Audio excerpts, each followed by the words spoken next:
Ethan, stand to McWhorrs, and welcome back to another episode of RogueTech, as we continue the campaigns of Apollo's Vipers, and whether or not they die today.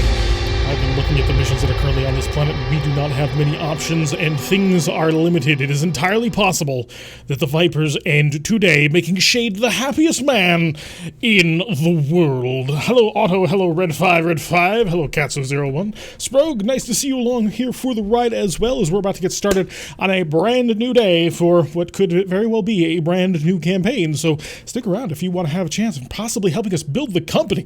Also, by the way, we are currently doing a little bit of a giveaway, and it is in the final hours of that giveaway. If you want an opportunity to win a copy of BattleTech, make sure you head on over to our Discord, which you will find in the link down below. Little Irby, like this one, will guide you there, and go to the announcement page, click on the little emote in order, I think it's the Mrs. Claus emote, and you will be entered in to win a copy of BattleTech, which will give out sort of the end of our little giveaway that we've been having for a Merry Mechmas.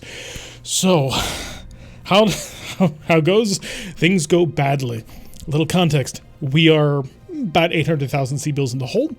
There is only one 3.5 skull mission. It's an escort, which is known to be buggy, and the other one is a 4 skull mission, capture base against Clan Wolf. We have 7 mechs. Let's see what ends up happening on this one. Oh boy, yeah, things are definitely going to get a little bit awkward on this one. With any luck, things will go our way, but yeah, dropping with 7 mechs against what is going to be fairly significant forces, maybe not in this mission, but certainly the next one, could end up ending the company. So here is the capture zone and the enemy blocking force, which is now protecting themselves against us. Today we have in the pit, yeah, sounds kind of dire, it is dire. I was looking over this and I'm like, oh my god, I am in so much trouble. We are legit on the edge like the Goof Troop was.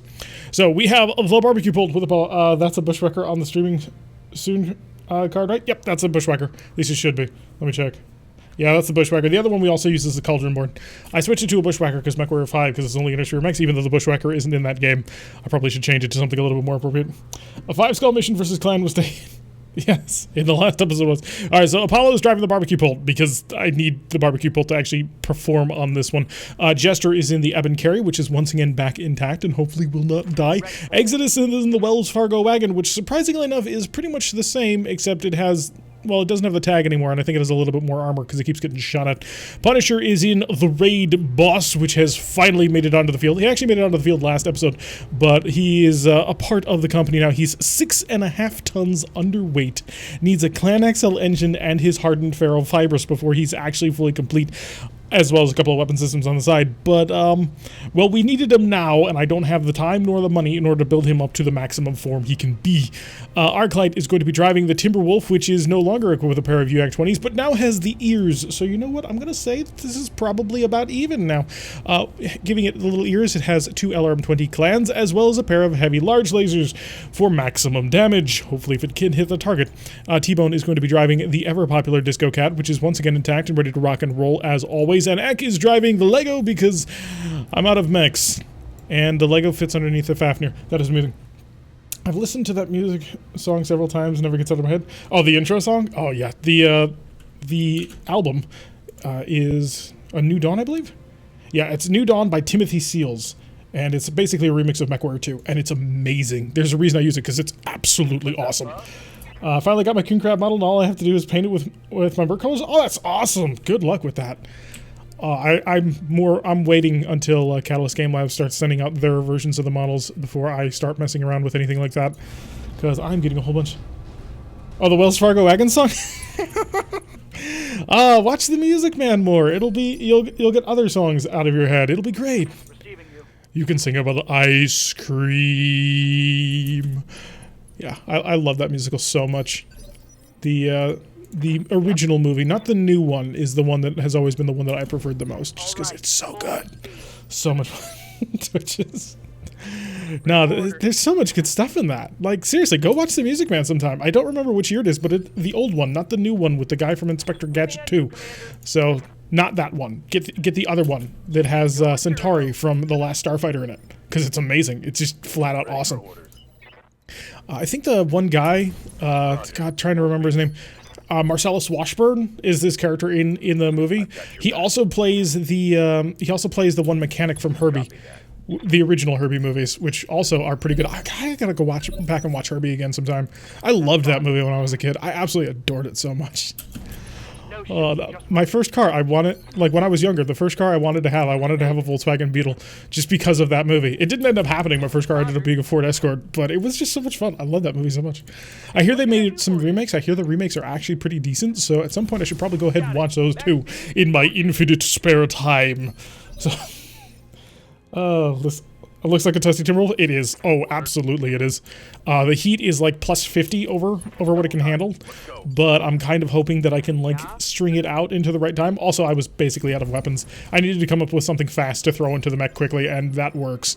I do miss my Ultra Autocannon 20 though. Oh, that was such a good mech. I also have a lance of chicken walkers, a marauder, a mad cat, and a catapult. Finally, a king crab. Oh, nice. That's really cool. I like the synergy there. I've always been a fan of the, God, how do you pronounce this? Like digitigrade or something like that? Basically the reverse leg design, the chicken walker type mechs, where the legs go backwards instead of forwards. Those are my favorite kinds of mechs. There's a reason why the Bushwhacker is one of my favorite mechs for the Unisphere.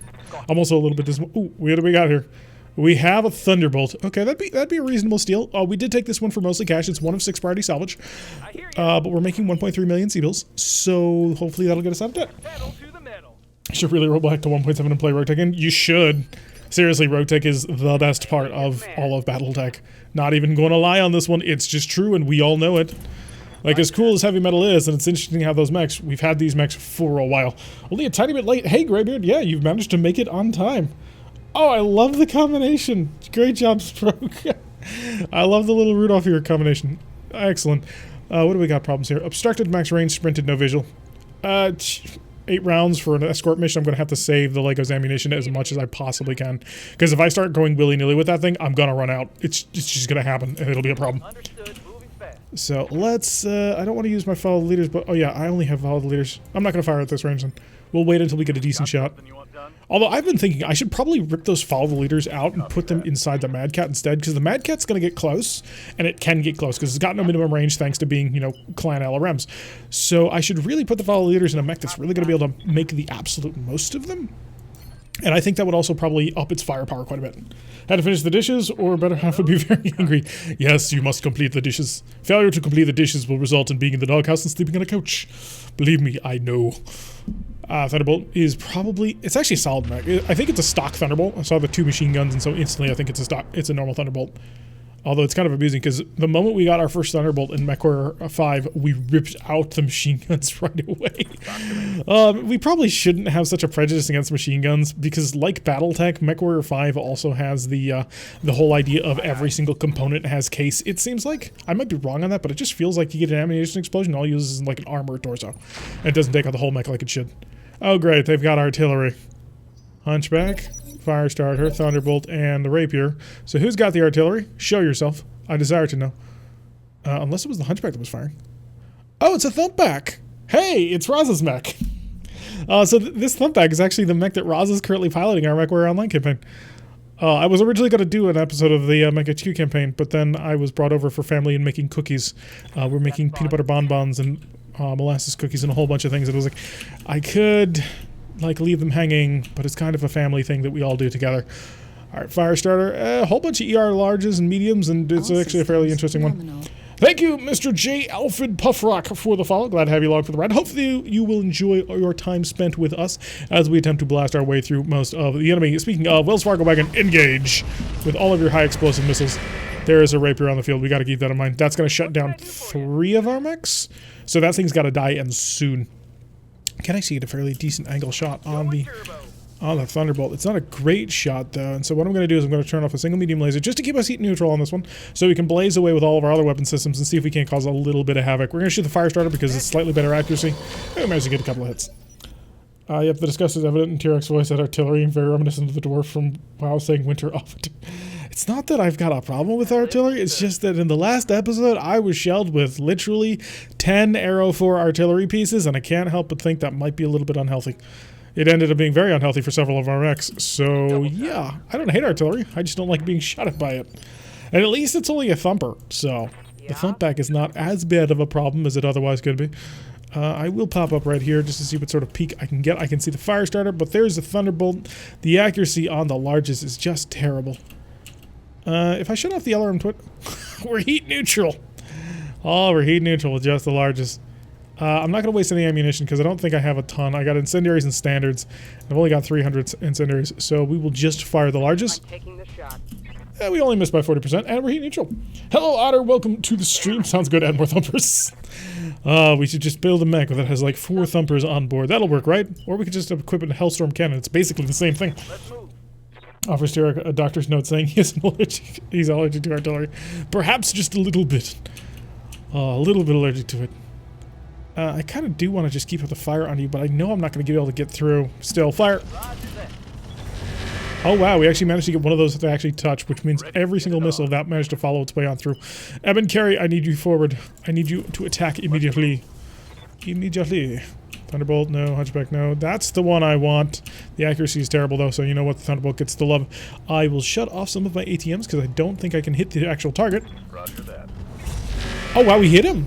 We hit him with the heavy large. Nice. Snub the Stumpers. Hello, Lorgar. Welcome to the stream. Did you miss much? You haven't missed much yet. We're just starting to get involved in our first combat. By the way, the company is completely on the ropes, so if we fail this mission, if this mission glitches, the entire company could end. No exaggeration. At close range, and you will get a hit too. Just give me an LBX thumper. That'll work, right? Firing cluster shells like it's nobody's business. It probably isn't anybody's business. We gotta kill these guys quick though, because you know this is an escort. There's gonna be like 3 waves of enemies, and we kind of don't want to fight that. It sounds as wicked as the sawed-off shotgun. Well, sawed-off shotguns in game are awesome. Like, come on, we gotta remember Charger has a pair of them. Mega Mech. Wait, what? Oh, we ever tried Mega Mech? We do play Mega Mech. We have a Mech HQ game that we run. I was supposed to actually play today, and then I got distracted by making cookies, and tomorrow I'm going to be distracted by babysitting. So, every time she says Thumper, who's she? I've been mentioning it to Lady. Oh, to Lady A. Oh, you're going to make my life even more difficult, aren't you? Can the raid boss get into the battle? Answer: no. No, it cannot. In fact, we're going to have to wait after we manage to finish off this contact before we trigger on things, until the raid boss can actually get there, because getting the raid boss actually into combat is going to be a bit of a pain. How did we end up been busy to watch so far?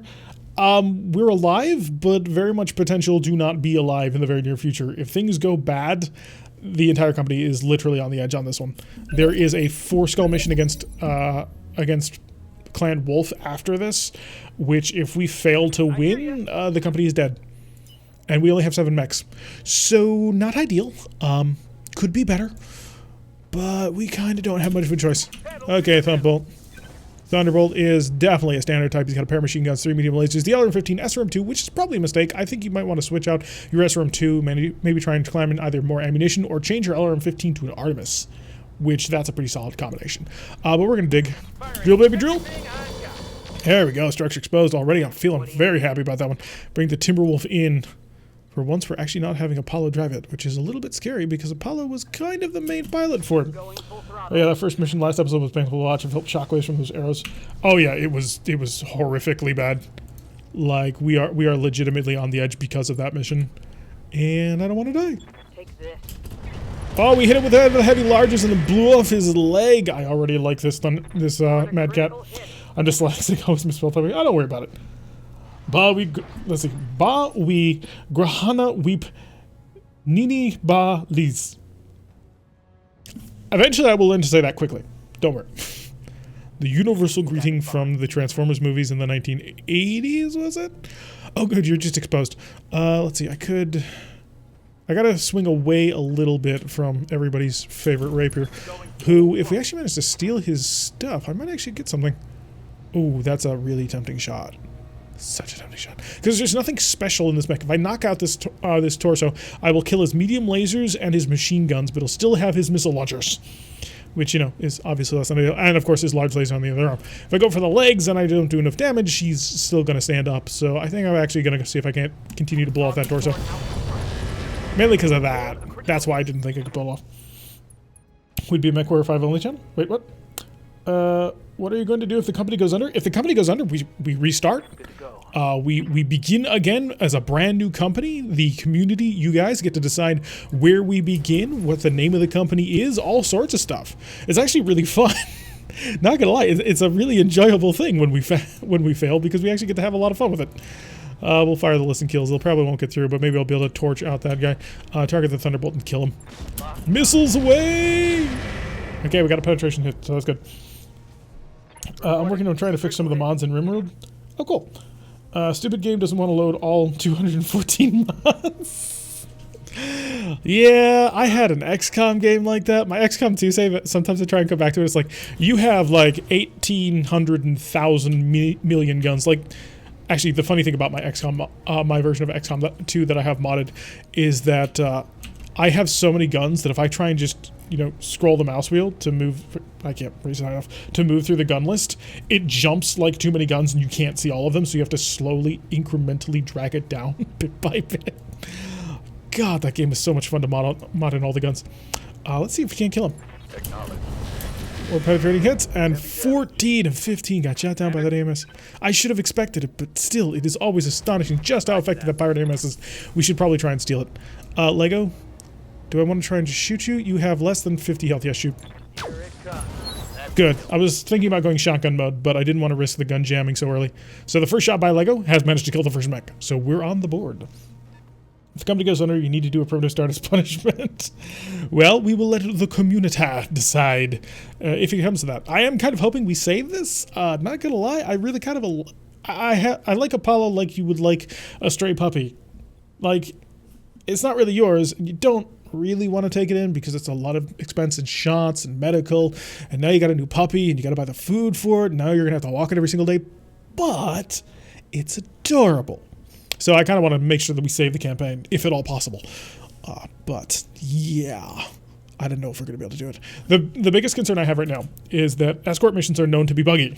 Like, every single time we've tried an escort mission, it's glitched out on us and it doesn't work. So the fact that I'm trying to take one of these because it's the only 3.5 skull mission on a 3.5 skull planet is a bit of a problem.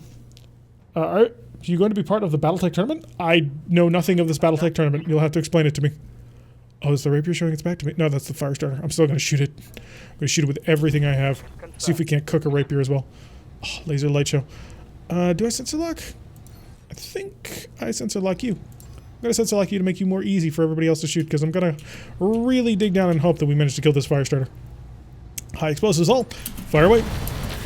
Oh, a solid amount of hits already, and Apollo should be able to escort up on top of that. I'm not going to go full crazy with charging on forward, although, nope, wouldn't be able to turn enough. That'll do. You had Apollo neutered? I think by clan standards, everyone's already a neuter, so I don't think anything went wrong there.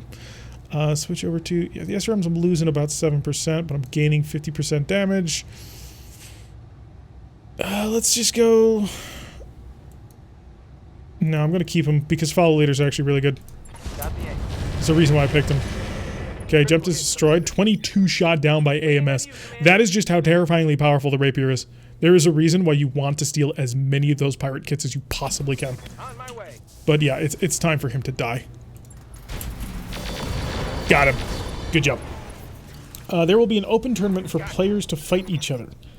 In BattleTech? In February or late January. Earth belongs to Comstar. Comstar is why. But how does Comstar keep them out? What? I think the faction control mod is saving some data somewhere. I don't know if we would join that tournament. I don't play vanilla. And as far as I know, RogueTech does not play multiplayer. So I wouldn't really know like how to build and make a company to fight in that. So unless like someone were to beg and like everybody needed, I don't know if I'd feel comfortable doing that. Just because I don't play that style of game anyway. Yep. So, I mean, I can think about it, but I gotta admit the answer will probably end up being no. HBS is trying to help with that. Pay your HPG. Yeah, I don't know. I'm gonna be honest. My immediate thought is just to say no, because I don't think I'd win. I think I'd get murdered. But I'll think about it. I mean, I can't rule it out necessarily.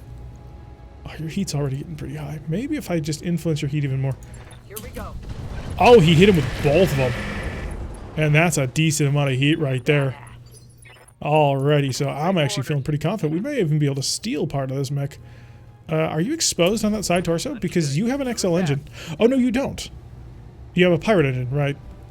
You still should have your defensive system on board. So if I bust through that... Let's lay a sense of lockdown on the Rapier, see if I can improve my odds a little bit. I gotta kill him if I want him, and I do want him. Comstar Secret, he has all the Starlink stuff Kerensky didn't take. They tried and steal it all, yeah. Yeah, I suppose if like enough people wanted me to try it, I might give it a shot, but I don't think I'd do well in the tournament. Like, my playstyle kind of doesn't really... It's not competitive, it's for fun. So... Talk to me. And it's interesting, but... tempting, even.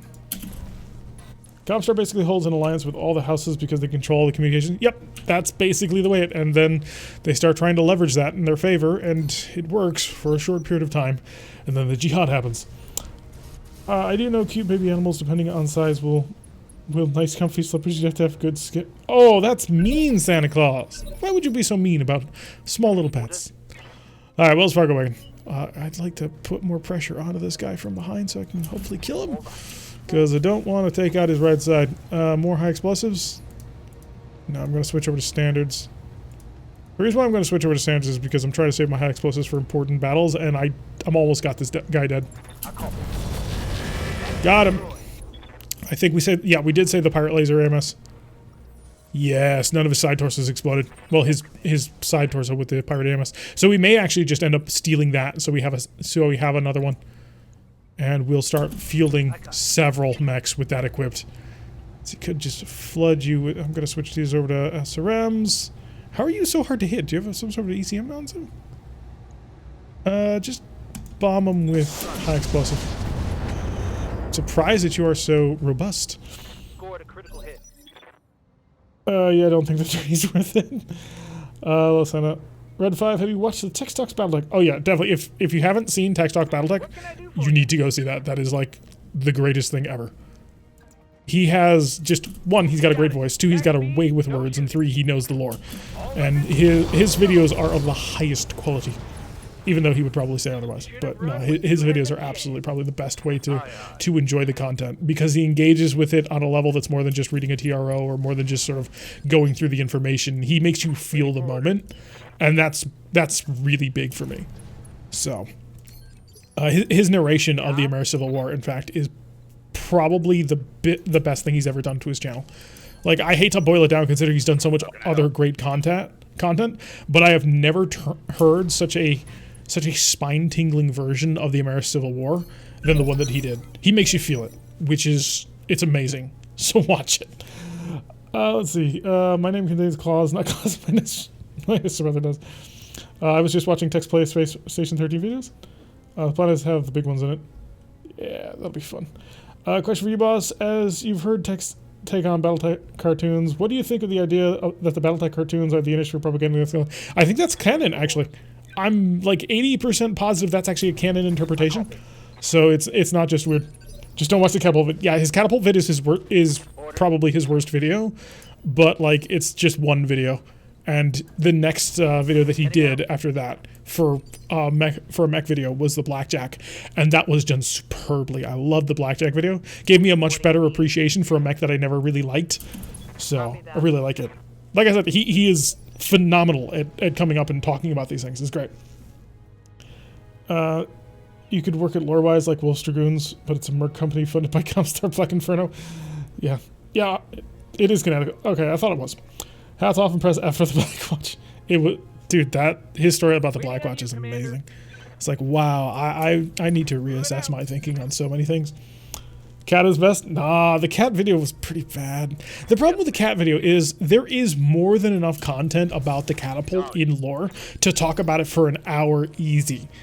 And yet the video is so much just memes. And yeah, I get this, it's kind of funny, but it gets to a point where it's like, tell me more about the Mac. Tell me more about what it did, what the pilots were like. Tell me the things about this Mac. Because one, I know how great his narration can be. I mean, just see any of his other ones. And it's like, I wanted more from it. I didn't just want a jokey meme. Because when he starts talking about it, it becomes so He really has such a perfect narrative voice, and he does some amazing writing. And it's like, I want to know more about what you're talking about. I don't need the humor. I get the humor. The humor is fun, and don't remove the humor.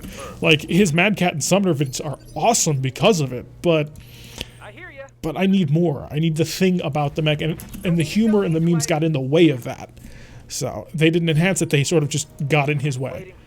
And I think he recognized that, because the Blackjack video, when he came out to it, yeah, it had humorous elements, but it was all about the story of it, and it was amazing. So I am a little bit of a fanboy of his Tech Talks Battletech stuff. It's so good. I don't know if you can hear the excitement in my voice, but I hope I'm getting at least that across. But yeah, best. His MRS Civil War vid is by far his best. It was amazingly well done, amazingly paced, amazingly told. The whole meta story around it too. It was such a good show. I cannot praise it high enough. I think Texas Cat video suffers from info overload. See, I'm one of those guys who likes info overload. It's like, tell me all the tiny facts. Exactly who made this fusion core. Tell me their name. Which serial number line did this come? I'm on board. Urban Warfare Compatibility. That was the first one, wasn't it? Immersive Civil War should be turned into a full movie. That would be a hard thing to condense into a single movie, because there are so many stories to tell in the Immersive Civil War, but it is a really cool story. Like, I've heard other people tell it too, and it's such a fascinating story to tell. And all of the things that Amaris did to set all of this up, but that is a lot of content to try and cram into one movie. You'd have to well, the Battletech cinematic universe needs to happen at some point. We have to believe and pray, because that would be so much fun. How can I help? The problem is, of course, your CGI budget is gonna go huge, because like, how else do you sort of get mechs on the field? Which it's going to eventually come to a point where you can do it. I'm convinced that eventually CGI is gonna get cheap enough and good enough that you can just more easily make it available for a price that is affordable. But yeah, it's gonna take some time. Battletech. First, we wipe Harmony Gold off the planet. Ah, if only. God, they got a license extension somehow, and it's like, come on, guys, why would you do that? Like, they're not doing anything with the franchise anyway. You're not making money. You can't sell Macross in the United States and make some cash because of it because of them. Why would you give them more distribution rights? Right, Commander. I want to know who they have an in on in order to make that happen, because that is just so frustrating right now. People get nuke happy. Forget CGI, we need live action mechs. Ah yes, the live action mechs. Oh, can you imagine the price to ensure a production that used live action mechs? That'd be absurd. Alrighty, so time to escort the convoy. Okay, so it was off in this direction. That's good.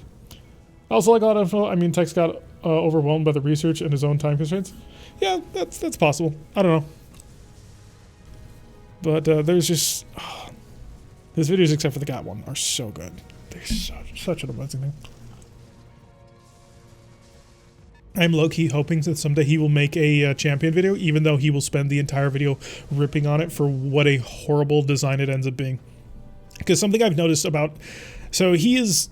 The way he seems to present a lot of information, he's very much the inner sphere, like, how do I describe this? Total war mobilization, standardization type player that it seems. So a mech like the Champion, which is expensive and poorly armored and not particularly well armed and very fast, it's a very clan-like mech despite being inner sphere. I mean, it's originally designed, of course, for the Star League, so there's obvious connections there. And I just get the feeling that if he ever does a Champion video, it'll be 15 to 20 minutes of him just ripping on it, because it's not a good inner sphere mech. It isn't. It's a good other type of mech, but inner sphere, no, you don't want that. There's a rifleman there. The game is taunting me again. That is a Phoenix Hawk 3M though, so that needs to die. So dieth you shall. Let's see if I can just get the perfect aim. Right there. Hi. You have way too many good weapons for me. We want to keep you alive. Switch to high explosive, high explosive, high explosive, and please die. Buzz up.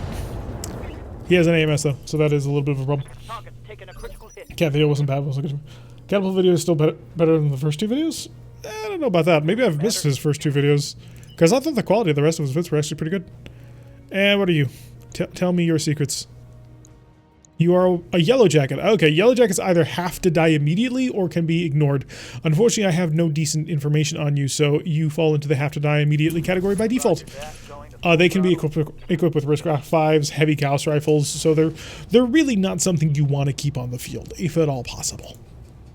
I'm going to go Deadfire. Yeah, the accuracy's not great, but at the end of the day, I have 200 of the darn things, and I'd like to make sure that he does not survive. Warlord for a little bit of extra accuracy, and please die. Good, don't have to worry about the yellow jacket. Don't know what he had, but it potentially could have been awful. Enemy vehicle eliminated. Well, Bill. Hello, Bill. Bellarak, welcome to the stream. Glad to have you along for the ride. Hopefully you will enjoy your time as we see if we can't escort these pirates, or escort these Jade Falcon people? Somebody, to wherever they are going. We didn't really ask too many questions because we're a little bit tight on cash. The company is just about to die, and we're very much hoping that that will not end up happening. Sure, just spam your lasers. You have enough lasers that you can safely spam, but eventually maybe you might kill something. Quick aside, are the rats in RogueTech the same as the... I don't believe so. Yep. I believe they're custom rats. His cooperation with George Ludo adds... It does add a lot of fun. Oh, even when he's just like screwing around, but... God, he should do more content. Roger. Like, that's so much fun. It's like, let's bring a celebrity in. Wait, you know this guy? You, like, have contacts with him? Oh, I am kind of jealous. By kind of, I mean absolutely jealous. But then again, even if I did meet the guy, I would have no idea what to say. Rats all squeak squeak. Random something tables. Random action tables or something like that. It's basically the random roles that create enemy opposition that you run into. So. On the move. Yeah, random access tables, that's it. I guess we'll flood the riflemen. Enjoy. Okay, we hit him like 3 times. Allocation? We'll get it eventually. We will figure out the name eventually. But yeah. So basically, how does the game determine opposition?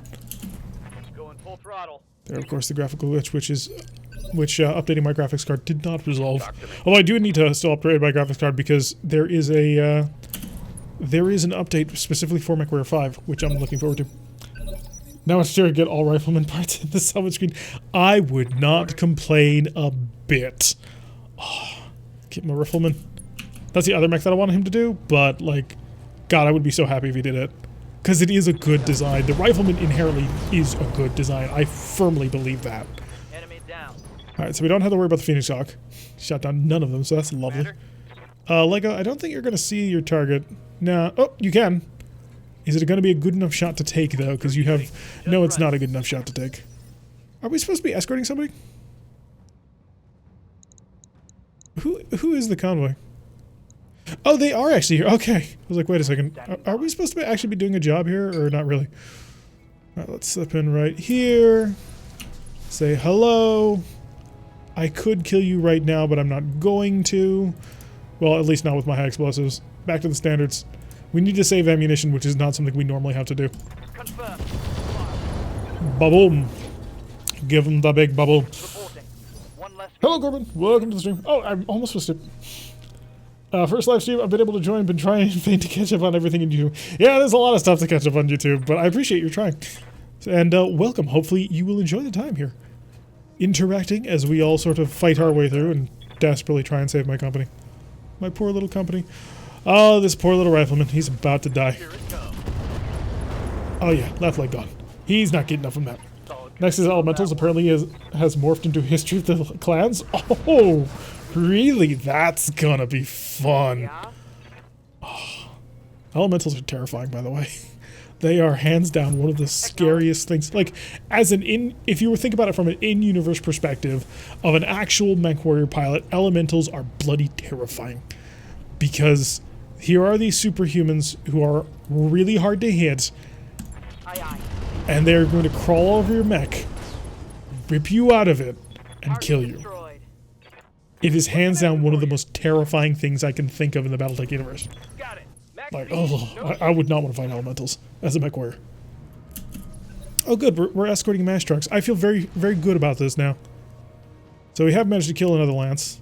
Please, everybody, actually drive, because I do need you to, get out of here. 2 mash, 3 mash, 4 mash. Are you all mash? Oh, they're all mash trucks. This is literally a medical convoy. I feel really good about this now. We're doing a good thing, guys. We're saving the wounded. Oh, for once, we get to actually do positive things. They're the Jason Voorhees of the Battletech universe. You're not that wrong. Superhuman's got to see him having a positive effect on you. Dude, elementals are like, they're not normal humans. Have you seen them? Elementals are the Space Marines, the Battletech universe? Pretty much.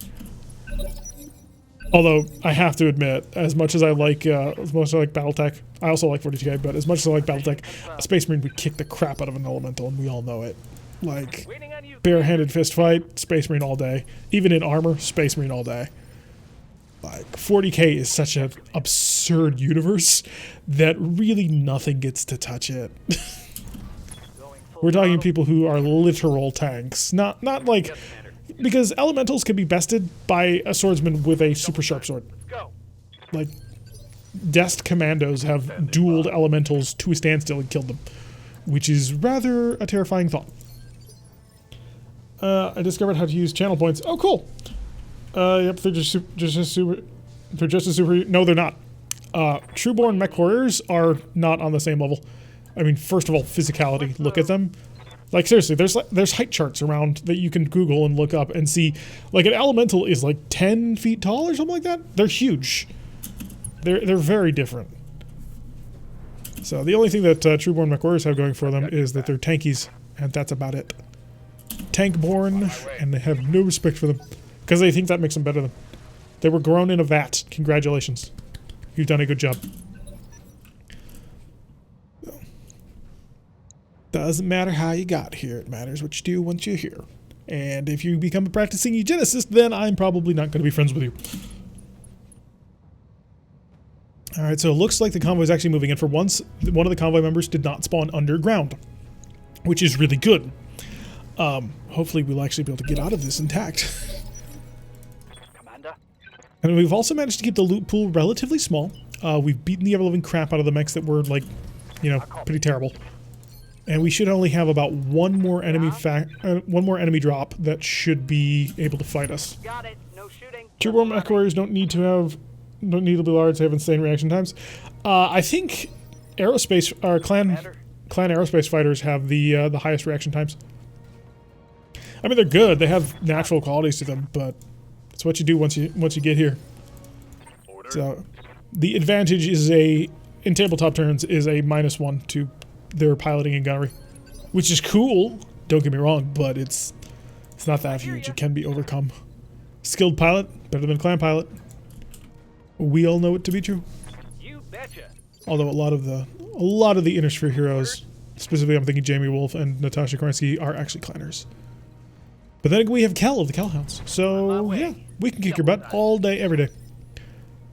Ladies, don't get left behind, guys. Talk to me. I'm trying to keep you all together with the Fafnir, mainly because the Fafnir getting into battle is really hard.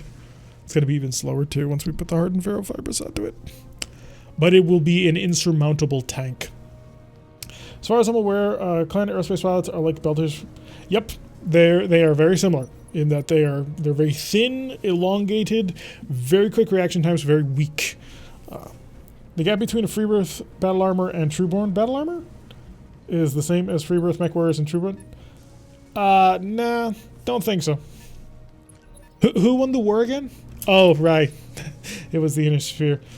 Elementals are scary because they take a hit and get back up. Yup. That does make them very terrifying. Oh, you just hit me with a laser. No. That isn't stopping me. I'm coming over here.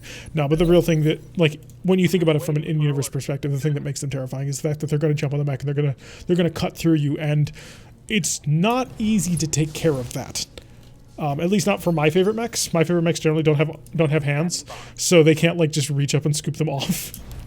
But if you're driving, say, a Thunderbolt, you can actually do that. If you're good enough pilot, you can just reach up, pick up the elemental, look at him, and it's a bad way to go. I'm receiving you. But if you're driving like a Bushwhacker or a Champion, you don't have hands or arms to do that with, and so it becomes a little bit of a problem. Waiting on you, Commander. You just need 10-to-1 odds for the fight to be even. No, battle armor squads are actually the same size in tabletop. They both are 5 people. Terran Toga 21, welcome to the stream. Glad to have you along for the ride. Hopefully you will enjoy your time as we hopefully try and save our company. Although it's actually looking good.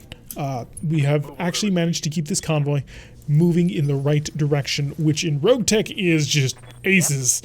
You normally don't want to rely on the AI to do anything properly in RogueTech, especially not a convoy mission. Oftentimes you'll spawn in the middle of the ground. But this appears to be working perfectly. So we will hopefully be able to escape properly and get everybody out of here and alive. Roger that. Keep the Fafnir at pace with that last one in the back to make sure he's protected.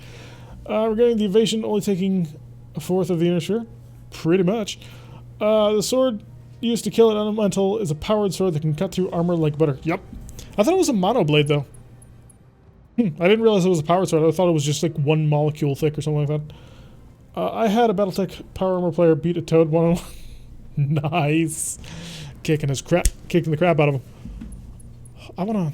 At some point I want to do like a BattleTech RPG game. And have just somebody be a battle armor pilot. Just for the hilarity of it. Love the second edition of City Tech with the victory grabbing the elemental and getting ready to chuck him. Yeet, I believe is the saying now. Just throw him all the way across the thing. Although, the elemental would probably be able to stabilize that and like turn around and shoot him again, but still. Ready for orders. Just the mental image is hilarious. Alright everybody, get ready for the dropship. Please tell me I didn't just walk inside the drop. Okay, I didn't. I was like, did I just move one of my most important mechs inside the dropship zone to get crushed? Long range firepower, walking backwards. Yep. Just keep him away from me is the goal. Did somebody say lightsaber? Dude, like every sci-fi has lightsabers these days. It's kind of annoying it sometimes. It's like just do something different. You don't need a lightsaber. I really don't like it when players in Warhammer 40k say, no, my power sword is like a lightsaber. No, it's not. There's an actual sword in there. The power sword energizes the edge. Although, depending on which author you read, no, sometimes it literally is just a lightsaber called a power sword, which can be a little bit irritating. It's like, you have a cool setting. Don't degrade it. Turn them into chaos bomb would be quite fun these days. Yeah, these days being the 1980s. I'm ready. How are you doing, fellow children? On my way. Raise him up. Alright, time for them to trigger the enemies that are going to drop on top of us. Hopefully we can kill them quickly. That's how original lightsabers were like. Yeah, they kind of just started a trend that, like, there were still, like, other swords. But lightsabers are just so iconic, man. Screw it, give me a power fist. Always fun fending off them counter fixes. Yes, a Catachem power fist with a strength of 8. Punching him in the face. God. Did they ever... Have they fixed that in 5th edition? I haven't played in a little while, but it used to be that the way it worked was that a power fist doubles your strength, but the Catachem bonus is +1 to strength, so does it give you the +1 or the multiplier first? I can never remember that. So I don't remember if it was clarified in at some point. Confirmed. Okay, I think the raid boss needs to move in this direction. I think. Staff of Zeech is better than Power Fist. There are a lot of things better than a guard Power Fist, let's be honest. Are they out? Oh, they're almost out. Next turn they'll be out. Hey, dropship.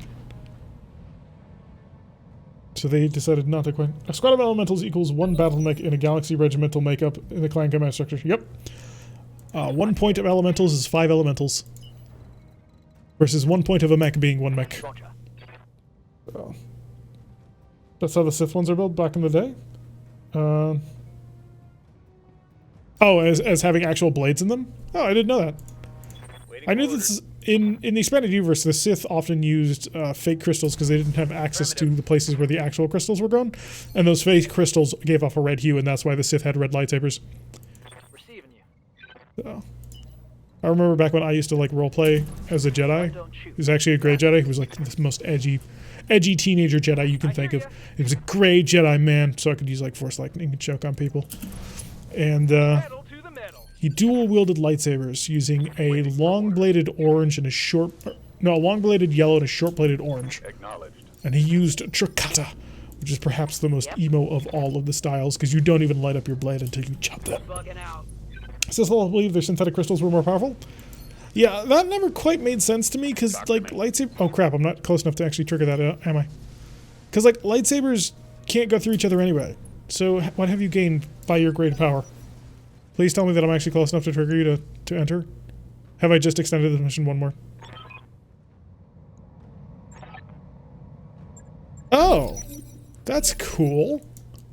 They actually alert you if you're out of range. Ready for orders. Okay, bring the Wells Fargo wagon back. No, I like that. That's a really good change, actually. I think I remember something about it making the crystal bleed to make it red. Yeah, that's the new canon.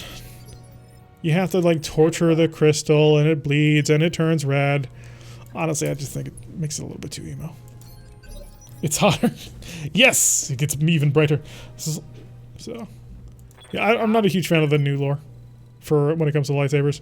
But then again, that applies to a lot of things. Isn't there supposed to be an enemy squad so far off in this direction? Or am I just totally missing it? Because I have no idea where these guys are at. There's nothing on sensors. Which is a little bit of a concern, but the camera moved off in this direction. So I kind of have to believe that they're over here. Lego, continue to move. Spot the enemy. Oh, there's the rifleman. Hopefully we're going to be able to steal it. Aye, aye. And gestures Evan Carey. Yeah, we're at the edge of the map. Double time. Let's go.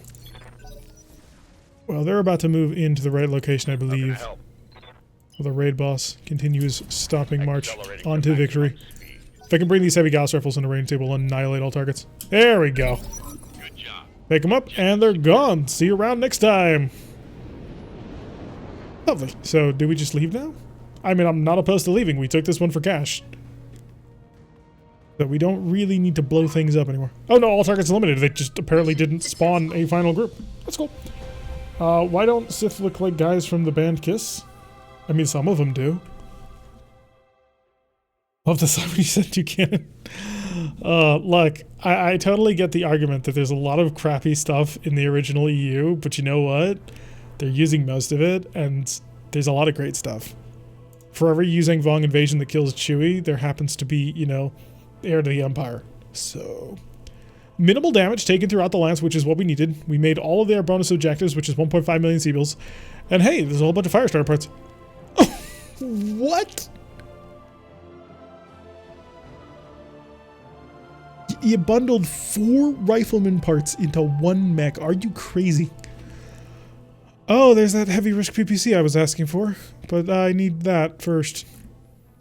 Mag shots, 1 ton gives me 10 rounds. That's not bad, actually. Take the rifle. I want to. Believe me, I want to, but I can't justify that. Tag barrage. I have one of these, don't I? I don't. How many laser AMSs do I have? I have none. I need another one. Our last one blew up. We kind of need more. And SDL XL engine. Unless there's something like actually going to leap out and yank me out of my chair, I'm probably not going to. Yeah, the Pirate Laser AMS, we desperately need it. It's too good not to have. Hey, thank you, game, for giving me 4 rifleman parts that I can't use, but I appreciate it anyway. We also got an ammo pod lower for additional accuracy, Guardian ECM, which I think we actually needed. We didn't quite. Chaff countermeasures are always useful. Double heatsink times 6. We're not hurting for double heatsinks. Tag barrage is the ultimate piece in a shutdown squad. Is it? Well, I would take it, but I need to defend myself against incoming thunderbolts, and the only thing I've got right now is the integrated laser AMS on the catapult, and that's just not cutting it. It's a bit of a problem. I wonder if I could cram it into... Ooh. I get 5 tons back if I do that. I need to clan under though. If I recall correctly, we do have a barrage tag. Must be a different version or something. Could be.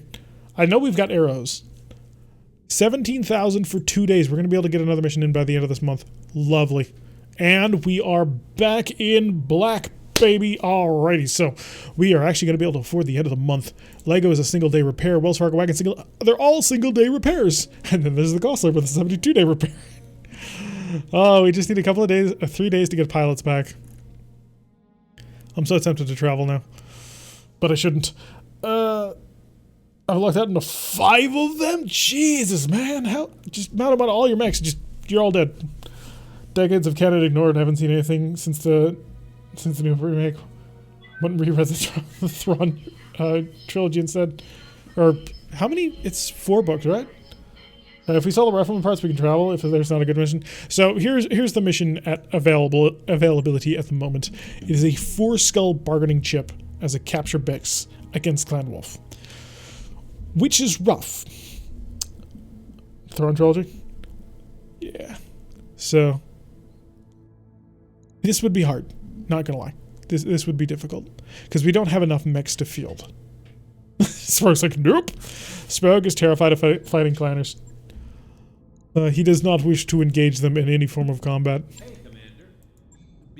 I kind of want to keep the rifleman parts just so I can build a rifleman, because I've never had a bloody rifleman. Tried to get one in MechWarrior 5, just didn't work out. We ran into like 15 of them. Back to BattleTech. Yep. By the way, if you're brand new to watching us, just for the very first time, make sure you go ahead and press that follow button so you can track us every single time that we go live to you guys over here on the Twitch. Normally we are live on Wednesdays, Fridays, and Saturdays. On Wednesdays and Saturdays, we play RogueTech, Apollo's Vipers at the moment, which could change because we're still kind of on the edge. But on Fridays, we play MechWarrior 5 with Lego's Legion, which we are kicking butt, taking games, and utilizing our 4 assault mechs whenever we possibly can. If I ever get a mission that allows me to drop 380 tons, we can actually drop everybody, because our Victor has actually proven to be fairly reliable. We've got 2 Atlases and a King Crab. I'm having a lot of fun with it. I was in BattleTech. Alrighty, so we should probably travel. This Fafnir definitely needs more, though. I need more pieces. I need more money. If I were to sell this rifleman entirely, it is a primitive rifleman, so I'm kind of okay with selling it. Only 300,000. If I were to sell the Annihilator part, it's not good enough. I need 6 million to build this Fafnir in 6 days.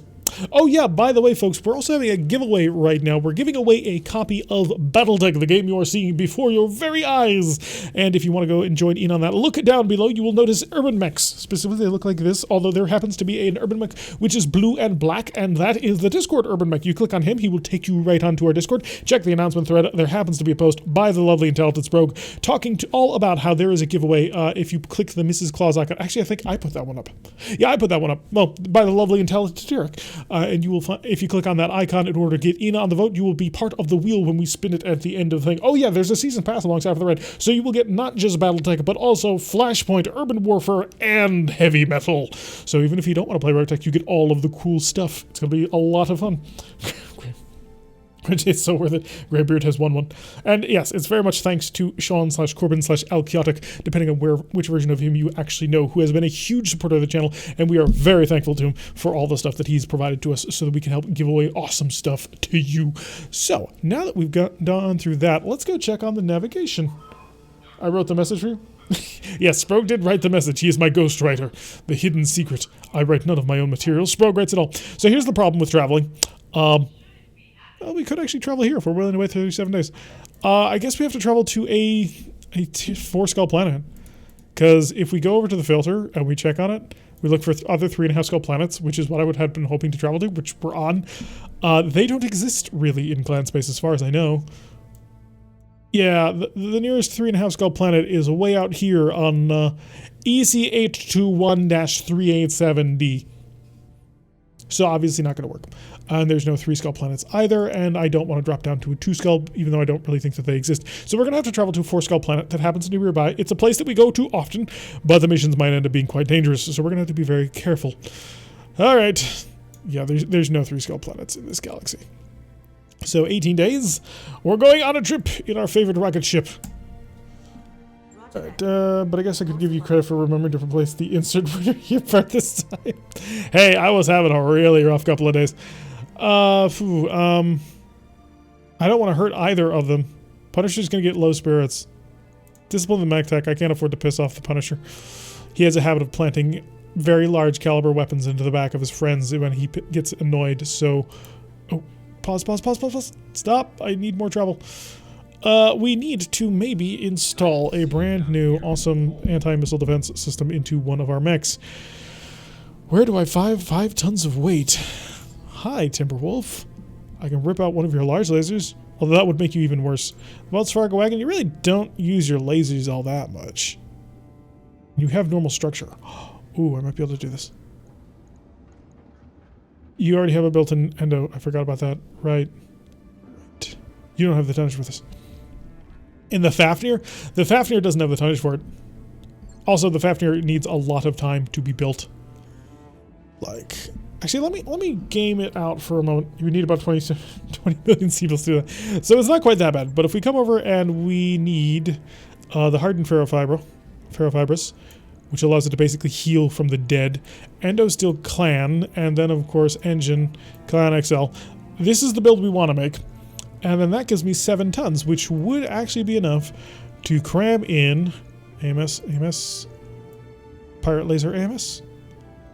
Gives me 2 tons left, which means a single pulse laser. Right.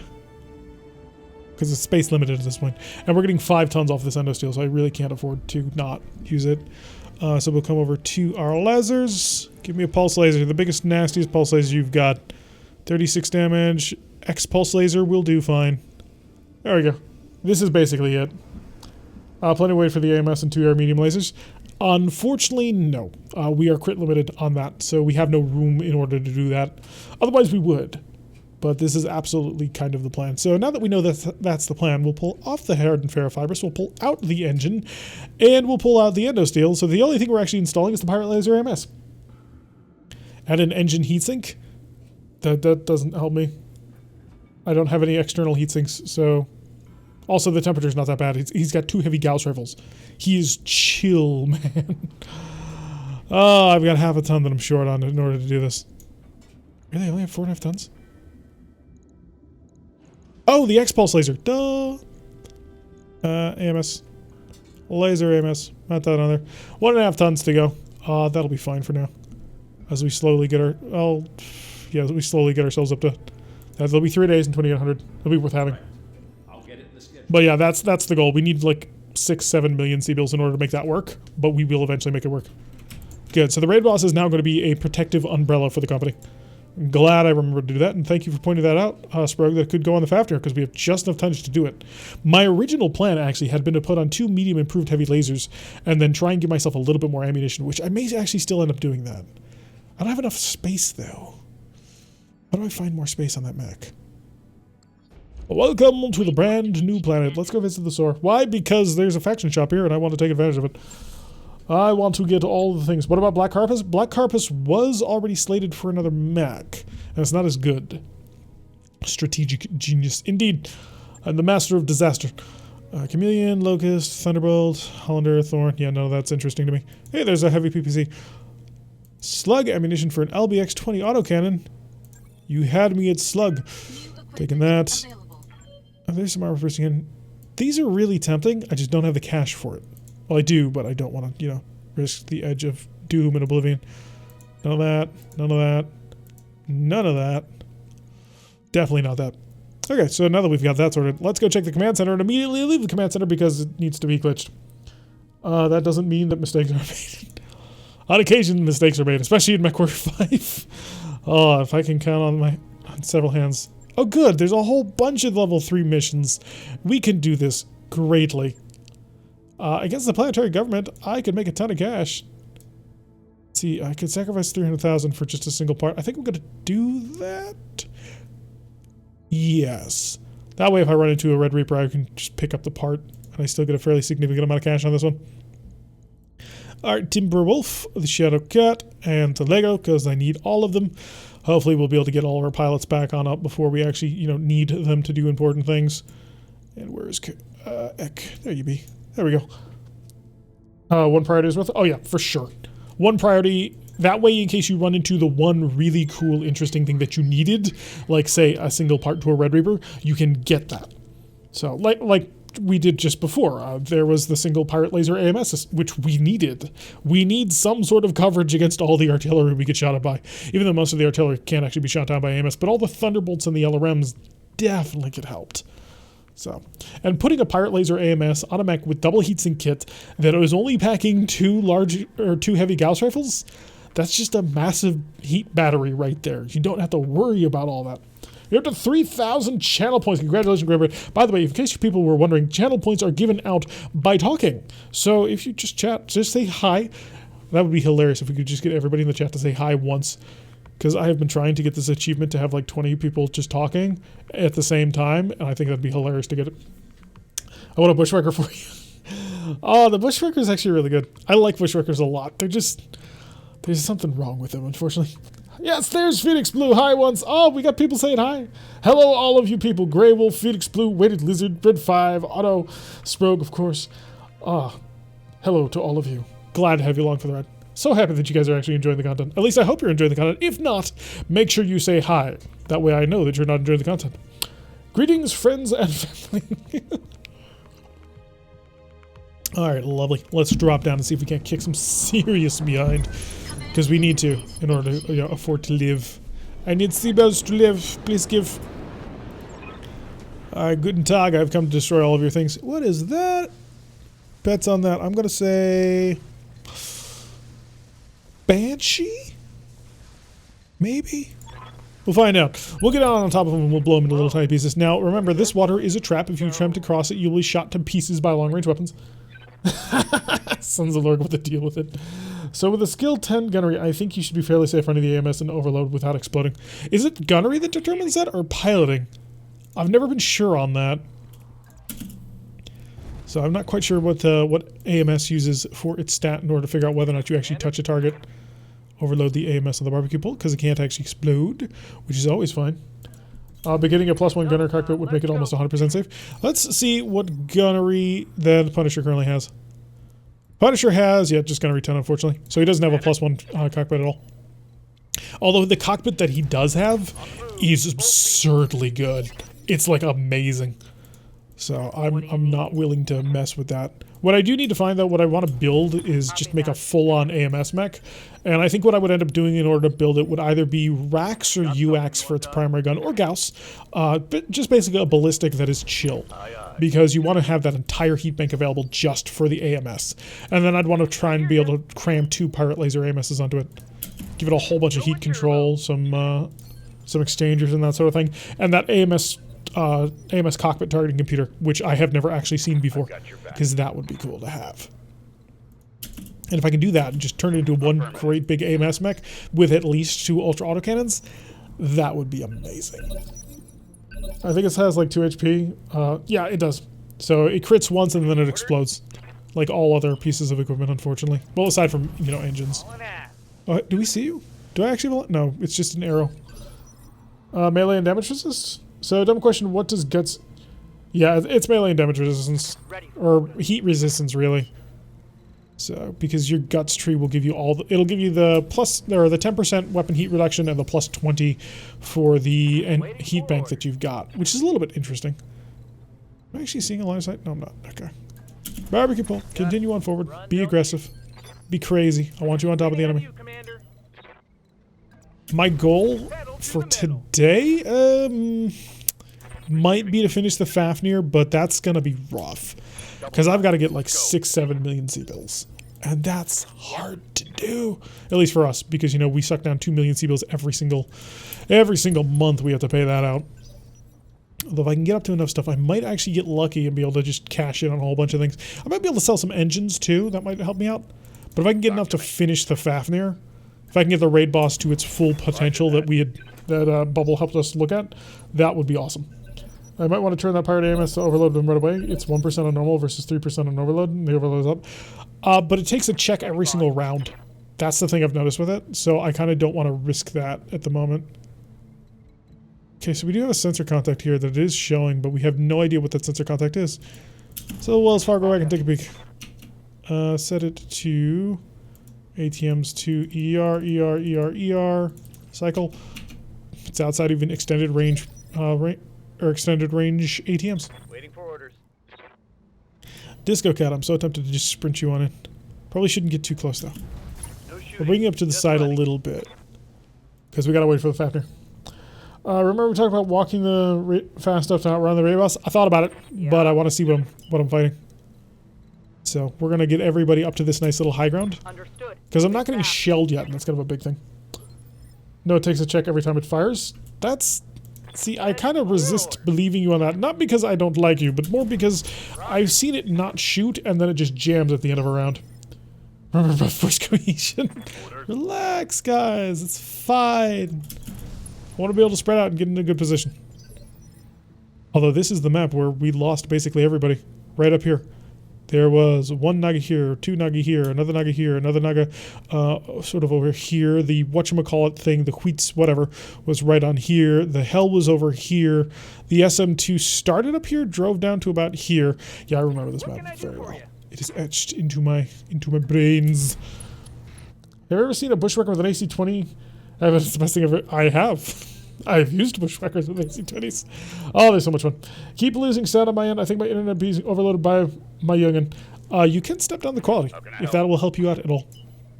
Also, youngins are supposed to be using the internet. That's what they're there for. WebTF. Use distance there. PTSD. It wasn't PTSD. Kind of. Ugh. It was bad. It was a really bad fight. Oh, is that? It's a gun technical. I can see it. There he is. Look at how tiny he is. Okay. I feel a lot better. Wells Fargo Wagon, do you have a shot? It showed you had a shot. Lying to me. Okay, walk until you get the range. See if we can get some decent scanning going on. Hey, it's a 67% chance. Extended range, 8 anti. I can't use the. So, advanced tactical missiles. Confirmed. Away. Good hits. Didn't kill it. Can we keep it? No. I'm here. Sadly, there's no room for a Toyota Hilux inside our mech bay. Okay, you can run to here. Just sort of keep us all together. We're going to wait around a little bit just for the Fafnir. So I wanted to establish a safe zone, and taking high ground helps doing that. So I can get all my mechs into a nice position up here. By the time the Fafnir arrives, we'll be in a good position to sort of flood down the mountain. Start shooting people. Unfortunately, I'm not going to be able to get into LRM range. Roger. So this is just going to show just how ridiculously long ranged ATMs are. I cannot actually get into LRM range with my Timberwolf. Oh, he's on the move. He's decided he wants to try and fight back. Need something, Chief? Apollo's barbecue bolt can start to slide in right over here. Get into the water already. Good fire, but a 0.9% on ATM or on follow leader missiles is not gonna happen. Oh, I actually, if I get close enough, I might actually be able to provide some fire support as well. Because, oh no, you just have standards. Never mind. 8 minutes to load into RimWorld. Ooh, that's rough, man. LRMs are so used to. The thing is, the LRMs have better salvo density, and that's what makes them good. Like, if you're using so this was an argument I used to make in MechWarrior Online all the time. If you were using ATMs for long-range combat, like at maximum range, you're doing it wrong. Because your salvo density is terrible. ATMs were not a problem for sort of like the maximum range engagement. First of all, Amos shut it down hard, and second of all, you didn't have enough ammunition or tubes to get through and do the kind of damage you wanted. ATMs were devastating up close, though. That's where you wanted to be. You wanted to hang, what was it, like 125 meters? Hey, we're being shelled. Okay, it's time to engage, folks. Hey, it's multiple artillery. I use dead fire storms. Hey, they're fun. A little bright of values. Or some flipper board. Clearly needs a mod to fix those load times. Yes, I shall bring on a mod to fix the mod. Here's 120 atoms. Yeah, that'll work. Morning, Ricker. How you doing? We're getting shelled, by the way. Periphery Pike with twin ballistics.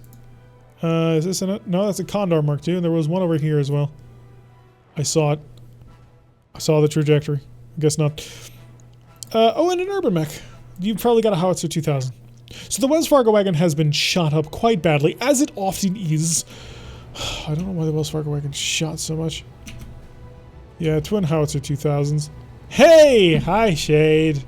There's your Heliopolis. He hit me. This Heliopolis hit me. Literally. You can tell because all of my armor on this torso is gone. Take some stuff out and see if it's taking longer to load. I just took it. Oh, that's hilarious. Not gonna lie. Okay, let's start working on Mr. Heliopolis over here. There. Enjoy the fire. I do need to turn to present my left side instead. We'll walk away. And we need to kind of start getting on the move. Like, we could wait around, but that would be a mistake. Do you know how we know it's a mistake? Because we're already getting shelled from maximum range, and that's a bad thing. Dervish, Periphery Pike. I don't actually see the target that I want to kill. That's a shame. Yeah, just fire the tag, because why not? Clip. Missed by 85%. I think maybe if the Wells Fargo Wagon didn't have a speaker on it, it'd play the Wells Fargo Wagon song. It's spelled to pronounce Heliopolis. I don't care. I'm going to call it the Heliopolis. Point defense going down, baby. Alright, as soon as we bring... Actually, I can do this now. Overload. Good. Eben Carey, get on up there and start carrying, please. Start telling people that you are the biggest, baddest thing on the market. Because, well, you are. Could shoot you, but my opportunity to shoot is pretty bad. Apparently I can hit you with fairly decent accuracy, even though, yeah, I'm not even going to question it. Turn off the large, keep systems under control. Spam a couple of ATMs this way, and we managed to hit one, so pretty good about that one. Time to play the music, charge downhill. Yeah, we can't wait. We're under shelling now. So we get in close with the ebb and carry. We hopefully have them shoot this guy because he can tank it.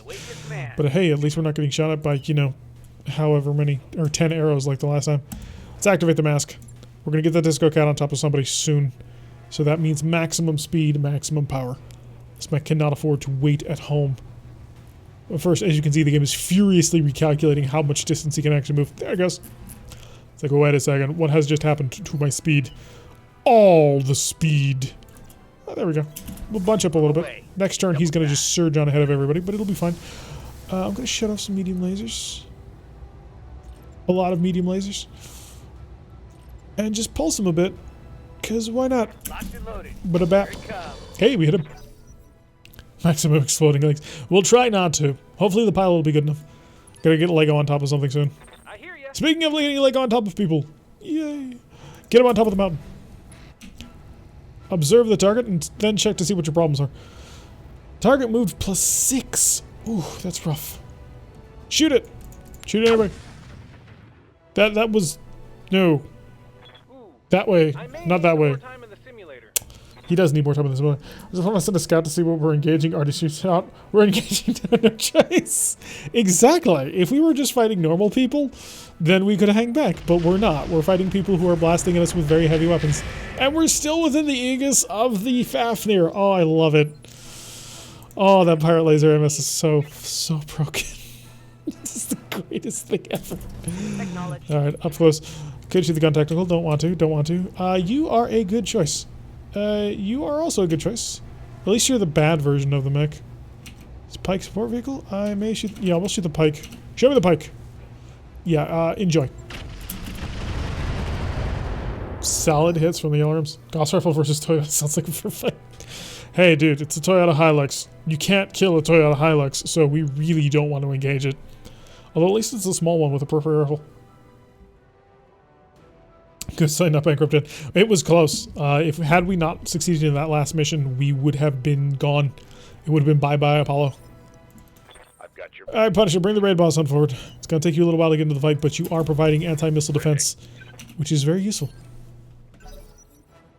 Also, you have, like, all the cool stuff. If the Toyota survives this, I will buy one. Dude, if you can get your hands on a Toyota Hilux, you can't kill it. It is undestroyable. Top Gear literally put it on top of a building and dropped the building, and it survived.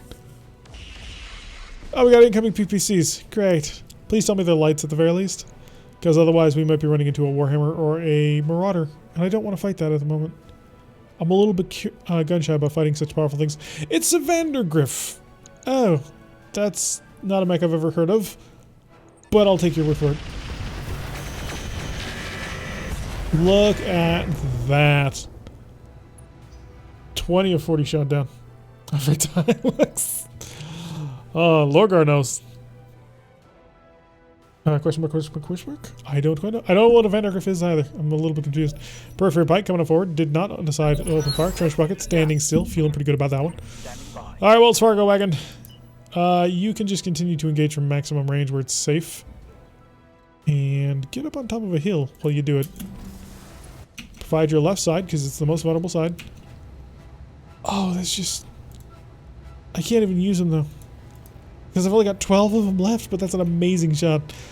Could shoot you. Could shoot you. I am going to shoot you, actually. Have the last of my long range.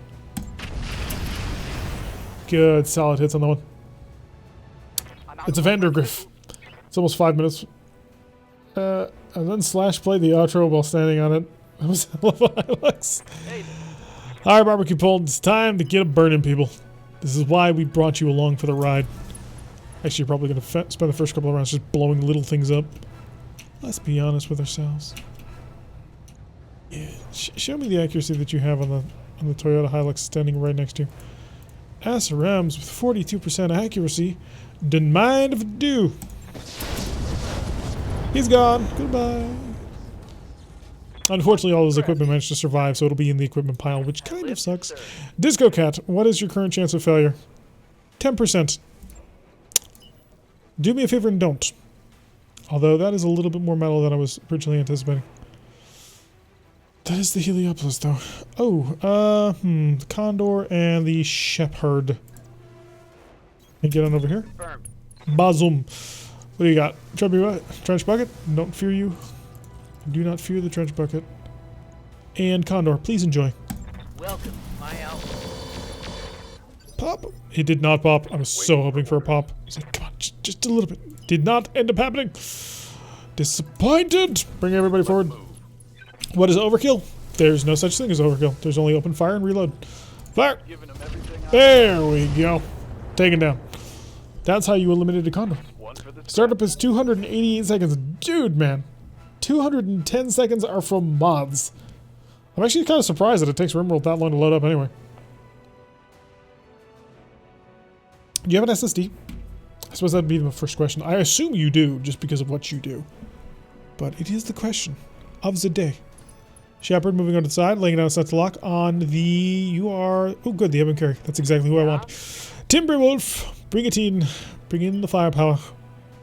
Go in for protection. You are not as well armored as you need to be. Eventually you shall be, but that is for a later day. Sure, engage the Heliopolis and turn off one of your large lasers because that allows you to be heat neutral. You missed, but you still hit. So I'll take it. I'll take what I can get at this point. T-Bone, What can I do for you? do you have a shot on anything? You don't. Basically, you're standing on top of a mountain and you've got nothing to do. Well, come on down the mountain. Max speed, no shooting. It's time to come off that mountain and join the fight. Best mod is the darn doormat and cleaning zone mod. Find me. I don't play RimWorld enough to know whether or not that's right or wrong. I just watched a couple of people play like random playthroughs. I think I watched one Spiffing Brit, or maybe two Spiffing Brit ones, and a couple of Quill 18 ones. But I never finished any of Quills, just because they're so long. 9 of 24 shot down. We need Punisher. How can I help? We need the raid boss forward to provide all of his anti-missile defense. Pirate Fafnir is so good. Has anyone here watched The Witcher yet? I have heard that it is good. I've also heard that apparently this one journalist ended up reviewing episodes 1, 2, and 5 and declared it was terrible because he didn't watch any of the intervening ones. Why was it? Oh, hit with 50 damage. That's not good. Disco Cat is not armored for that. His armor isn't there. I want my Cthulhu 40k 20 furniture mods, cat girls, pretty string girls, androids, 5 beer making mods, 100 dinos, 100 animals, 300 guns and armor. That one I can get on board with. Only one episode and it looks pretty good, and the IMDb scores are great, so I'm hyped. I'm also feeling pretty hyped.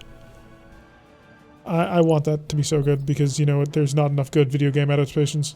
Although it's a book adaptation to a video game adaptation to a series. So, I'm not quite sure where that ends. Well, it was winter, I lost traction, spun in front of a VW coming the other way that hit me front right tire. No permanent injuries down anywhere at all. What else is that?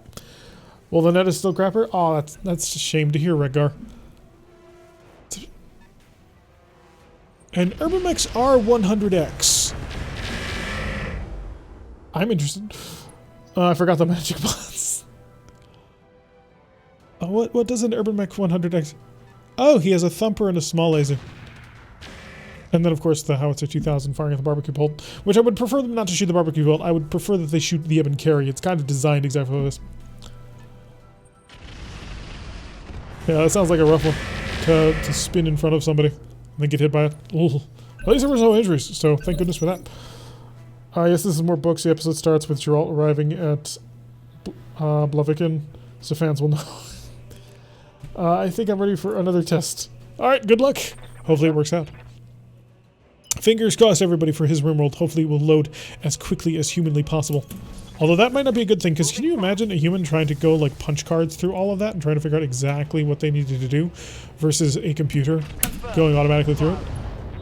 Good hits on that pike. I want to kill that pike, because that pike is incredibly dangerous to me. Run into the water. Be in the water where it is safe. Ooh, you're still gonna cook a little bit, ain't you? Right. Chill. You're good. Don't mess with that. Your radical double heatsink kit kicks in tomorrow, so we'll work with it then. Shepard has heavy flamer sticky. So what are you, Mr. Vandergriff? The Vandergriff has 2 medium lasers, 2 ERPPCs, an LB-10X autocannon, and an SRM-6, and in totals 65 tons, 95. I can never read this. It's like just slightly off to the side, and I can't actually see what I'm dealing with.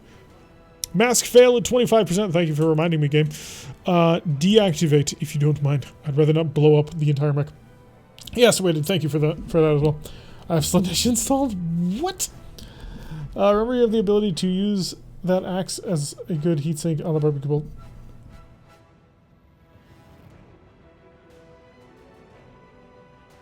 The barbecue. Oh, do you mean the Warlord? Yeah, it is an option, but I kind of want to keep him a little bit more under control. I don't want to push it too hard. Is my concern. All right, let's go see if we can't push hard on a Vandergriff, because I'm about to open up your entire side torso. Well, depending on your tonnage, actually, I might not. How much are we dealing with? 150. I potentially could open up your side torso. Punching all the buttons. That was good. That was actually really good. Yeah. We T-Bone! Commander. Will the Lego see anything? The answer to that question is yes. So that's good. Pedal to the metal. Oh, with good accuracy too. Line up the shot and let it fly. Pressing Alpha Strike. Nice. Oh, there's Lego working even from the maximum range, just plinking away, doing his job like you wouldn't believe. So we got that under control. Oh, I do like the reindeer Lego. That's adorable. Maybe I should make that. The car behind the VW was a truck with 13 tons of gravel in the back. Holy crap. It was a driver that had kept a sensible distance and had no problem stopping it. Well, at least there's that. What do you Oof, that could have been bad. Glad to hear, though, that everybody got out okay.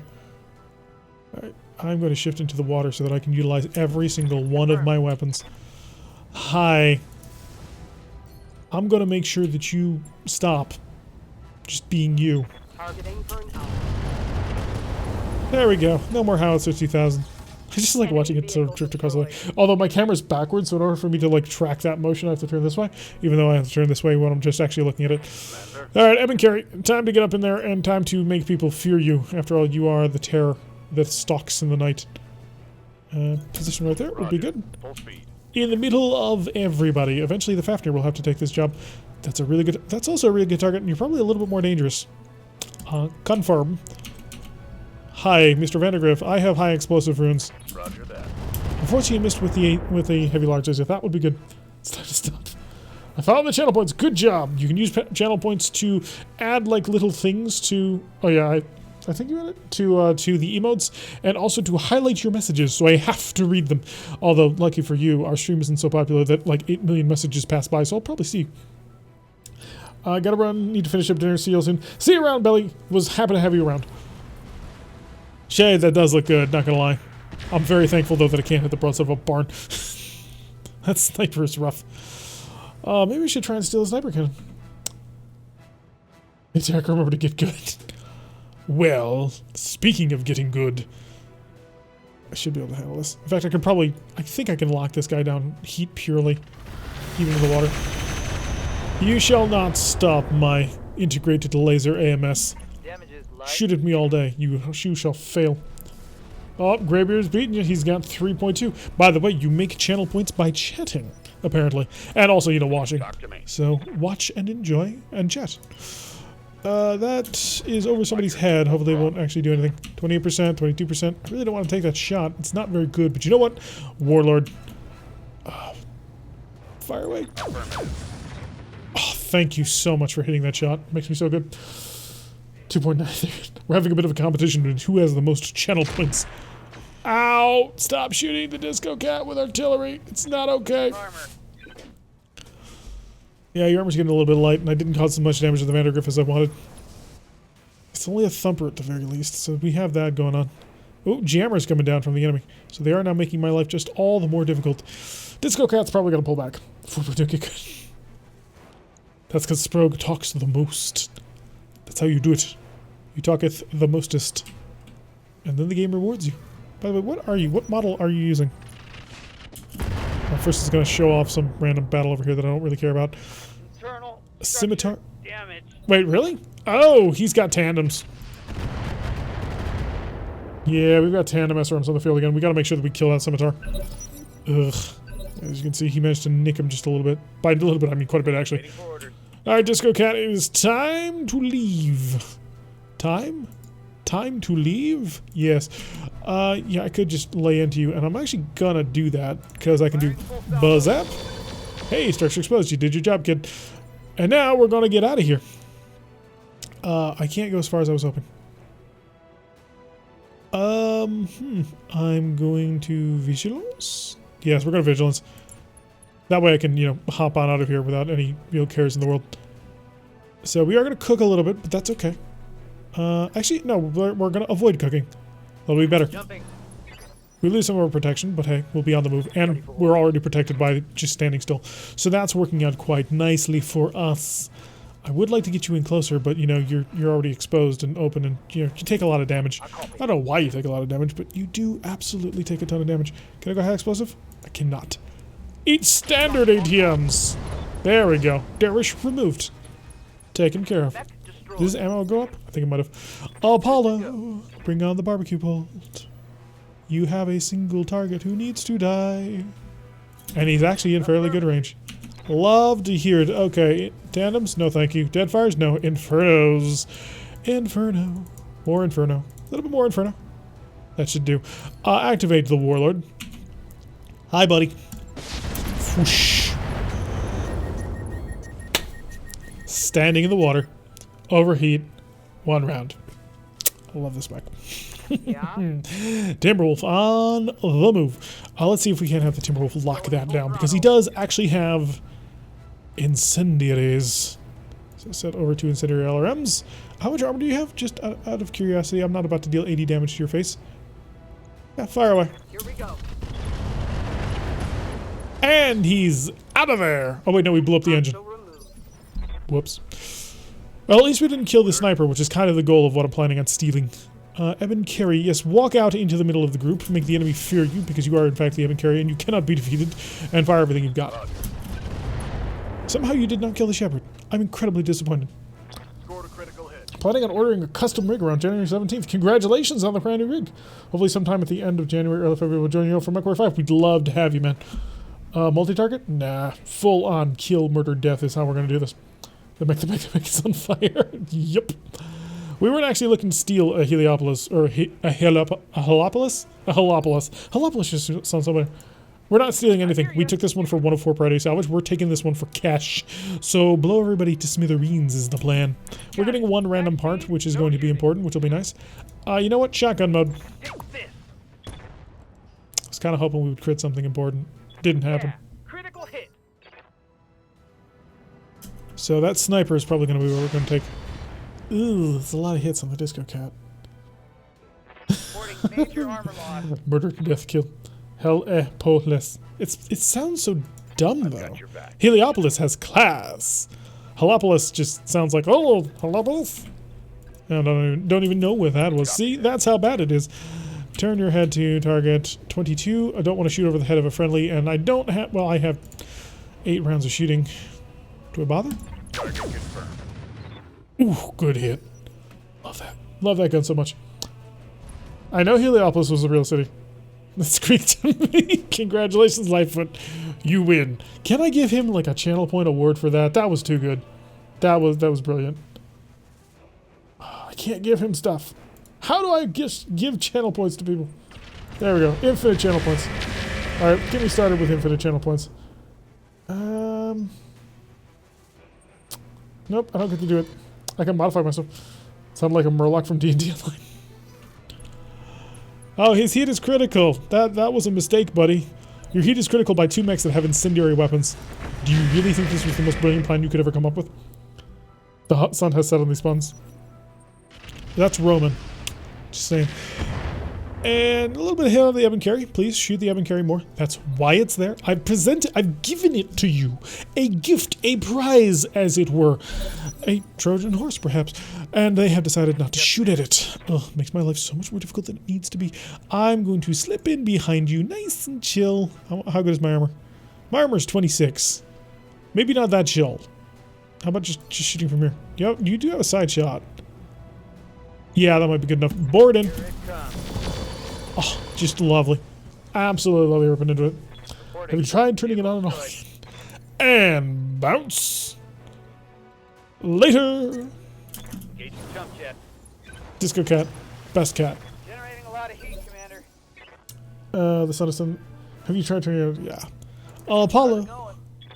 Hi, your target has, well, unfortunately overheated himself, so why don't you go help him with that?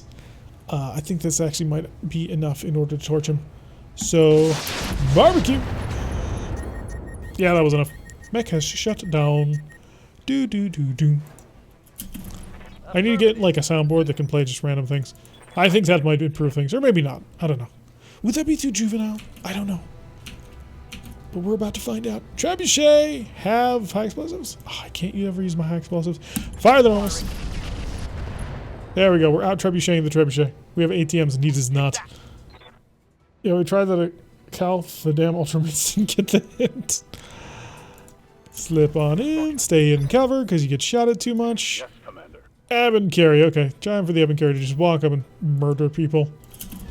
It's not really got the weapons to do it, but we can hope and dream. Maybe we should give him just another heavy large laser.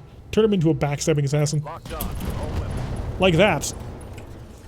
Because he's taking the crits and he's having a bad time. On that one. Which I can only count as a good thing for us. Timberwolf. Just aim at the shutdown guy, aim for his face, give him incendiaries, and lock a load. And there he goes. Left torso. He's a primitive engine, so I didn't really care. Now we'll start moving over. So we've taken care of this side angle. All is good in the neighborhood. Can I get it back? Oh, are you kidding me? I'm going to have a back shot on the Vandergriff, who doesn't quite have an open... You know what? Just give him the leg. Oh. It worked. It was still in shotgun mode. I have a question. Do you think our leopard has ASFs? So ours doesn't. In vanilla Battletech, it does not. And the reason why we know it doesn't is because it can carry 6 mechs, which means that we've pulled out the aerospace fighter bays and we've put in 2 more mech bays, which is a really common modification for, you know, just random periphery pirates like we are. You know what? You may as well. Affirmative. I missed by a lot. However, in RogueTech, if you talk to Sumiring, she will ask you what sort of fighters you want us to buy, whether they be light, medium, heavy, and assault class aerospace fighters. And so, kind of yes then. Now that's a system that they're still working on implementing as far as I know, although it's probably way on the back burner considering all the major changes that have to happen for 1.8.1. But it did appear that at some point they were planning on making it a little bit more of a thing in game. And so when you bring in Sumiray for an extraction, they'll protect the dropship, but they'll also provide fire support. So I'm not quite sure what they have in mind for it, but it seems like they want to bring the aerospace fighter base back. Something old dog and tricks. What? This is working brilliantly. We've cut through their lines and are annihilating the enemy. What's my favorite aerospace fighter? It's got to be a Corsair. The Corsair is just so lovely. It's such a beautiful design. So, yeah, definitely Corsair. It's a 50-ton aerospace fighter. There's nothing super special about it, but it's so clean and beautiful. And you can see some really awesome redesigns of it. There's a pirate one that has like a PPC in the nose, it looks like. At least in terms of the artwork. But I really do dig it. Do you dig it? Give him the high explosives and maybe we'll tear this scimitar apart. He does, of course, have tandem weapons that I don't want to have to deal with. Tandem SRM2s. When you cord the second mech with heavy large lasers...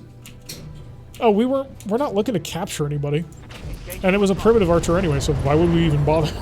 Like, there's no reason to waste our time. I shut him down just to make him easier to kill. And it worked out brilliantly. My plan is genius. Hi, Mr. Urban Mech. Do I actually have range on you? I do. Yeah, the SRM6 is not doing so well, but you know what? You have like no armor. Let's go. Let's go kill an Urban. There we go. Right arm destroyed. There goes the Stomper. He's not dangerous anymore. Aerospace fighters is a huge weakness of Warhammer 40k. Wait, what? All of the Kintaro are the awesome for mechs. Kintaros are cool. I like missile mechs. Awesomes are just solid. I mean, we were when we had our awesome as one of our frontliner mechs in the MechWarrior 5 campaign. That thing just dishes out so much firepower. It's amazing. But the LRMs you selected were Infernos? I didn't select LRMs. Ready for orders. So I'm not sure what you're talking about. I have a really good shot on your back. I'm going to get even closer to make it an even better shot on your back. And then you will explode. You know what? I'm going to get really close and make sure it's a great shot on your back. Full speed, no target. Hi. Targeting for an alpha strike. There we go. Upper leg destroyed. We're starting to get through. transit is funny. You just like the transit because it's got all energy weapons. Although there is a version of the transit which does not have all energy weapons. Walk. Because you have a back shot right there. You betcha. No thank you, but yes please. Probably should stop firing in cluster mode. All weapons are go. Popped. Oh, that was gorgeous. Stay down. Maximum range beat down going down on that one. Raid boss, you have a line of sight that you can get. Unfortunately, it's through the Mad Cat, which at 15% I'm not willing to waste. There's no transit with only energy weapons? Wait, really? Isn't the transit like 3 large lasers and 2 mediums? Oh, it's the AC-20 and 4 mediums. Oh, okay. Right, it's the exact same. It's an off-brand Lightning. Right, I remember. I'm thinking the Transgressor is the one I'm thinking. Yes, I'm thinking the Transgressor. Commander. So, Wells Fargo wagon, go kill an Urban mech. Just turn him into scrap metal. It's time we get to be aggressive. Targeting for an outpost. Buzzap. There's one more target. He's right there. It's a bandit. Down. Let's see if we can't hunt down the bandit and kill him. Smoking the bandit. We're about to take you down. Got it, Commander. No, it's not the bandit. That's the dervish. That would be rather hilarious, actually.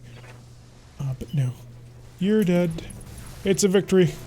We have victory. Victory has been assured. Yeah, as long as, of course, I can see this thing and it doesn't run away, in which case I'll have to chase after for like 6 hours. Transgressor does not have the heat sinks to be good, to be honest, or enough medium lasers. Yep. Oh, nah. There is such a thing as too many medium lasers. And you know what? Just give him some extra damage on. Yeah, slide him on the fire. Because vehicles take extra damage for walking through fire. Can Ebb and Carry see him? Not quite, but I can, drop a couple of ATMs on top of his head. High explosive, of course. We'll go for full Warlord on this one, and lob. I can't help but feel that might be a little bit overkill. I've got your back. In terms of, like, lobbing them in order to get targets on. By the way, I'm coming In the 40k universe lacks aerospace fighter variation. Anything smaller than 3 kilometers and bigger than a hover tank seems to be added as an afterthought. More. Well, there's a whole bunch of fighters in 40k. I mean, there's the Lightning, and there's the Lightning Strike Fighter, which I honestly think looks better than the normal Lightning Air Space Superiority Fighter. There's Thunderbolts. There's, of course, always the ever-popular, like, support anti-vehicle vultures, or anti-ground vultures. Then, of course, there's Vendetta gunships, which are just, normal, the normal Valkyries, except with las cannons instead. Yeah, there's a whole bunch of fighters in 40k. Nearly forgot about this game, Battletech. Well, congratulations. Welcome, Tugabobo. Welcome to the stream. Glad to have you along. By the way, for folks who don't know, Tugabobo is the only streamer that I have ever heard of who streams from a tugboat. So make sure you check out his channel after you finish watching us having fun with this one. Tugabobo, welcome back. Alrighty, so a successful mission. It looks like we're actually going to be able to save the company. Oh, we were so close to actually losing everything. Like, literally one bad mission would have ended it. 900,000 C-bills, a little bit light on that, but we were expecting that. We knew what was coming, and we need to see Heliopolis is coming in large quantities. Archer, so it was just a Banshee. The Vandergriff is just a Banshee. Okay, I gotcha. I was like, that looks like a Banshee, but I'm not going to say that because I can't guarantee it. It'll sound like an idiot. But it was, in fact, the reality. Where's the sniper? Do I have a sniper? I have a sniper. Do I have ammunition for the sniper? That becomes the other question. Ammunition sniper. I have 1 round. No rounds for shaped charge. Interesting. Don't worry, after watching RogueTech for a while, you forget about it again. I've been immersed in MechWarrior 5 for nearly 3 weeks straight. Yeah, MechWarrior 5 is pretty fun. Let's see. So, deals area of effect within 75 meters. Additional area effect, 30 plus 50% sniper damage. Yeah, I'm taking that. So it's a smaller AoE, but it deals more damage, and I'm on board with that because we want to build a sniper-equipped mech. We need more of it. Unfortunately, we did not get any more of that. We got more LRM-15s, which I don't need LRM-15s, but thank you for the thought. I appreciate that you were thinking of us when you gave us LRM-15s, but we don't need them. Mech Warfare has been a lot of fun. Although it'll be interesting to see, I'm more looking forward to, honestly, mods. By the way, folks, if this happens to be the first time you've been swinging by, make sure you press that follow button so you can get notifications every single time we go live. Normally, we go live on Wednesdays, Fridays, and Saturdays. On Wednesdays and Saturdays, we play RogueTech, the game that you see before you. Apollo's Vipers, as we attempt to fight our way through the middle of clan space. It was a clan start, and we're still alive, which is a minor miracle based on a couple of things. And on Fridays, we play Lego's Legions MechWarrior 5 with 3 other friends who join us continuously. So it's always co-op, which is a ton of fun. 7 days, 92,701 C-bills. That ought to get us going soon. What's my favorite dropship? Ooh, it's the Buccaneer. The Buccaneer is just so cool. It's not a combat dropship. Well, it kind of is, but it's not a mech combat dropship. But I think it looks the best of all the Aerodyne dropships. Like, Buccaneers are so awesome. Can't wait to get my PC up and running. Still backed up. Oh, cool. Yes, also, by the way, folks, we happen to be having a giveaway at the moment. If you are looking to win a copy of BattleTech and the Season Pass, which includes the 3 DLCs, Flashpoint, Urban Warfare, and Heavy Metal, the one that came with a whole bunch of lost mechs, make sure you head on over to the Discord, which Sproke has linked in the chat, but also if you look down below, you will see this adorable little urban mech like on my t-shirt. He will guide you to our Discord, where you can go to the announcement thread and click on the Mrs. Claus icon that I posted up there. Once you click on that, you will be entered into the giveaway, and at the end of the stream, we will be spinning a wheel, and you may end up winning, but you got to make sure that you get that upvote in before the end of the stream. This, of course, being given to us very graciously by the lovely, talented, and wonderful Sean, also known as Corbin, also known as Alchaotic. I will not stop making that joke. I'm sorry, Sean, but you have too many names. Who has very graciously donated us a copy of the game as well as the Season Pass. Yes, spin to win. All right, so we are alive and kicking, which is kind of a surprise. Not a Mad Dog is 7 days away from being done. We'll actually be able to get in another mission this month, it seems. Oh yes, just barely. On the very last day, we will be able to field another lance. So that'll be lovely. Need to make sure, of course, that we didn't break anything on the Fafnir. And I can't really tell because it always has the danger icon because we're underdone. Don't tell anybody, but we're fielding a mech and it still has a ton and a half open. Laser AMS did manage to survive, which is lovely. By the way, the reason why I can't put anything in this cockpit, despite the fact that it has one of my energy hardpoints, which is where I want to put that pulse laser, just to be more symmetrical, is because this thing has hard rider, which gives us +1 defense, plus 15% sensor range, plus 20% sight range, ECM tier 1 with a 160 meter bubble with a jammer sensor check by 3, a jammer bubble of 460 meters, an active probe of ECM cutting through a bonus of 4 to 3, but by 4 bonus of 3 to sensor detection, provides additional sensor information, advanced compact electronic warfare suite. It replaces the basic cockpit sensor systems. This is the most amazing cockpit in the game. I love it. What do I think of the Vulcan Air Superiority Fighter? I'm not aware of what it is. I'll have to take a look at it. Or Aerospace Fighter. I'll take a look at it during a load screen. But yeah, this thing is... This is the best Fafnir we could have possibly gotten purely because it has hard rider in the cockpit. It's so amazing. Of course, we need a whole bunch more equipment to finish building it, and we need about 6 million C-bills to be able to construct it into its deadly death machine version. So basically, it's broken stuff. That describes a lot of things in RogueTech. All right, we need to chill for 3 days. Oh no. Dos. Tres. Stop. Oh, last day. We are 6 days away from the Not a Mad Dog, 17 days away from the Marauder, and the Gosler is another 58 days away. Needs more speed? It could use more speed. It's actually going to slow down even more. Check the barracks, make sure nobody's actually managed to level up before we turn this around and go on another mission to see if we can kill all the people and make all of the money. Ek will get a piloting. Lovely. This will give him a +2 evasion, and it'll be an 8 across the board pilot, which is great. Exodus is fine. Jester's okay. Punisher's fine. Ronin has levels, but she's not being fielded, so I don't want to increase the price that I have to pay for her. So let's check the store, and then we'll move on to the next mission. That's my favorite. It looks good to me. I'll have to look it up as soon as I finish preparing what we look through all the stores. So quick check of the faction shop. There's the Heliopolis, the Trebuchet, the Grand Summoner Prime, and a Rapier. What else is there? We have LB5 autocannons, ammo UAC 20. I have 3 tons. I actually am good on that, but you know what? I'm going to buy more. I always need more UAC ammo. Heavy Pirate Flamer, a small laser is basically worthless to us. Acid SRM ammo, what am I currently at? I have 1, I need more. Give me all of it. Acid SRMs are ridiculously strong. They just melt through armor and annihilate all the things. They're so awesome. Tempted to grab it, but it's not that good. Jumped it, no. Nothing in that I need. and a retractable blade, which is interesting, but we don't need it. Can never have enough ammo. This is true. Finding ammo in this game is incredibly hard. Show me the system, actually. Do you have any, like, sniper ammo? That's what I need. They have thumper ammo and mortar ammo, but no snipers. Well, we're gonna have to hope we run into something. Command center, here we come. Always good to see you in Last day of the month. So, let's go. Corporate secrets is recovery. Insurgent leader is an assassination. Who is it against? Planetary government, which gives us lots of options. Corporate secrets is a recovery against Clan Wolf with a 4 of 17 option and a low income value. I think this is perfect for us. Let's go kick the crap out of Clan Wolf. A little bit of vengeance for all the times that they kick the crap out of us. So grab everybody and put them inside the mechs that they are required to be in. That way we can actually kill everybody. You can go over here because T-Bone's a slightly better pilot than you. And I probably should swap you. No, the tactics is good. Yes, I understand. The raid boss is underweight. It's a bit of a problem. It is the perfect mission. Oh, I need to go check up on Vulcan Aerospace Fighter. So bring up that. Come over to the greatest wiki in the universe, www.sarna.net. If you ever want to learn anything at all about Battletech, that is the place to go. Or, you know, Tech Talks Battletech. But if you want to read a wiki, this is the place. So we need a Vulcan. Show it to me. The Vulcan may refer to an anti-infantry mech, of course, the one we like. The Vulcan, the Lyran Commonwealth, and later the Clan Wolf held system, or the Vulcan, the Rimworld's Republic Aerospace Fighter. Oh, that's interesting. Yeah, I can see why you'd like it. That's a pretty cool design. It's got a nice wedge shape going for it. Let's see if I can't show it to people.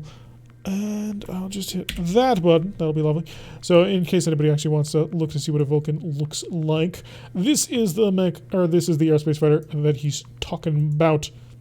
That's not bad. I mean, it's got some seriously nice lines onto it.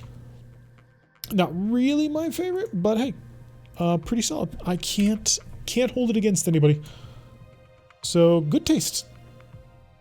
Let's see, switching back over to things. Click over here, click over here. Oh, there's a message waiting for me. While we wait for more loading going to...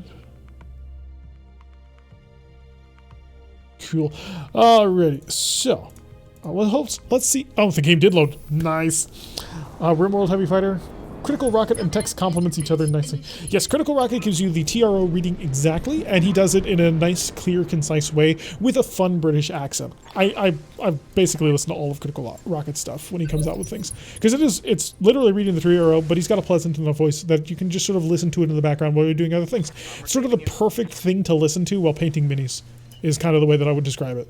So if you're in the middle of painting minis, throw on Critical Rocket, whatever mini you're painting. If you're doing a Battletech painting, of course, assuming of course he's done it, which he's done a lot of them. If you're looking for a more deep narrative thing, text immediately is what you kind of go for. Although that tends to sort of grab at your heartstrings and drag your attention a little bit more seriously. So you kind of can't focus as easily on other things, I've found. But yeah. Both of them are great. Also, Grimdark Narrator, I have been told, is absolutely phenomenal. I haven't actually listened to him yet, but I'm told that Grimdark Narrative is also one of the big go-tos that you'll want to do for anything to do with Battletech.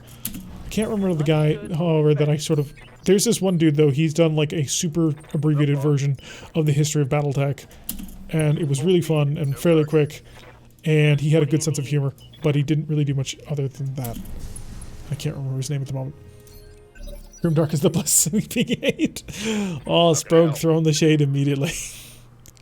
Alright, let's start getting the Fafnir on board, and we'll set his laser AMS to overloaded. Just make sure we have it protected.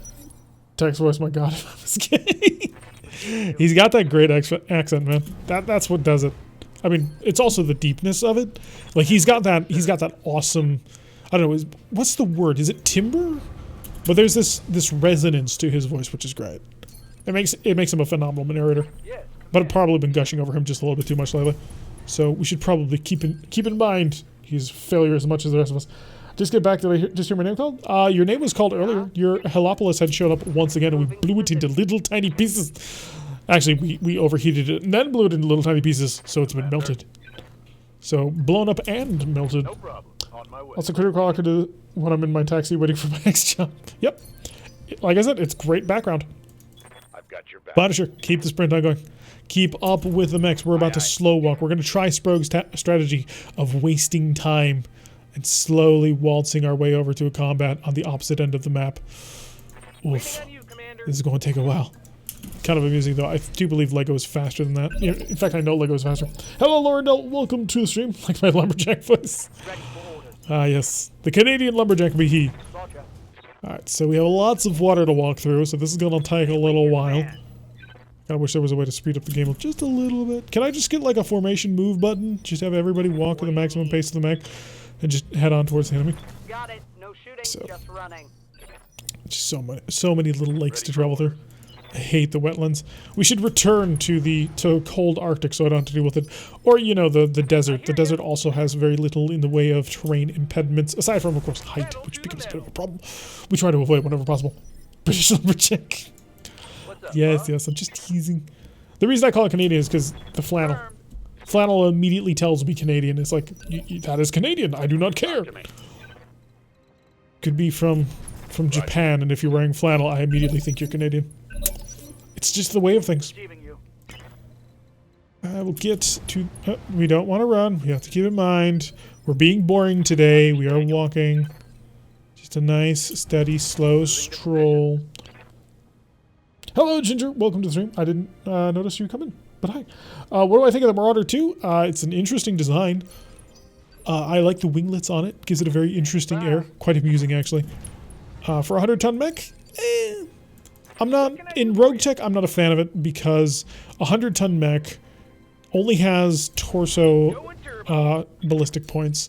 So you can't, like, give it some really good racks, which I'm slowly falling in love with racks. Roger. By slowly, I mean headlong diving into how much I adore how powerful racks can be. And I really would like RogueTech to just make it so racks are the proper tabletop weight. But it's a good mech. You can't really talk down too much on it. It can carry a long top. So there's that going for it. Welcome, Black Fang. Welcome to the stream. Glad to have you along. He dares not say anything about the Marauder 2. Tyrax. That was both bad, but I'll allow it. Who's the best to listen to? Who is best to listen to then about MechWarrior? Like me if you know a little. Phenomenal. Thank you for the follow, Black Fang. Welcome to our group. Hopefully you will enjoy your time here and you will experience massive, phenomenal mech combat in a way in which you have always desired. Disco Cat is way too fast even on the walk. I do call Americans South Canadians. Don't worry. We don't take it in too much offense. Eventually. So the best to listen if you know nothing about MechWarrior. There's this one guy who did a primer, and if you ping me over on the Discord, I'll remember and I'll send you a copy of it. And he's who basically I sent to basically everyone who ever asked, hey, what's this MechWarrior thing about? And I just sent them his history of it. And that sort of gives you a little bit of a grounding as to what's actually going on. Text actually does require a little bit of connection to the universe to sort of know what's going on. I'm a massive BattleTech fan, been playing the BattleTech game along, but not RogueTech. I highly suggest you play RogueTech. RogueTech is much more true to the tabletop experience, which is a massively awesome experience. Way more customization, way more mechs, way more game mechanics that make it so you have to think a lot more serious about it. And also, you know, you get to drop 8 mechs at a time, like, well, we're dropping 7 because our company almost got annihilated by lots and lots of artillery and last stream that we did. It was bad, but we're alive and we're kicking, using our clan mechs to kick some serious behind. On my way. Thanks, we'll do that in the morning. Yeah. Also a MechWarrior 5 player and MechWarrior Online, but my love affair with MechWarrior 2. That's funny because my first MechWarrior game was MechWarrior 2 as well. Although I was kind of too little to actually understand how to play the game, so I suppose my first real experience with MechWarrior, like knowing and understanding what I was doing, is MechWarrior 3. So I also kind of blame that as one of the reasons why I absolutely adore the champion, even though it is like objectively not a great mech, but I love it anyway. Copy that. Ardadia is the YouTuber you usually link. Oh, is he? Yeah, Arjadia? Arjadia. We'll go with Arjadia, that works out. I remember playing MechWarrior 2 over net comfort connection with my brother. Nice! Oh, all them good memories from all those MechWarrior games past. I think MechWarrior 5 is doing a decent job.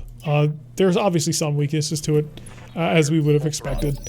But I think there's a decent core there that can be expanded upon. Oh, we've identified an enemy mech. It's Kintaro. Okay, so we got a 55-ton Kintaro.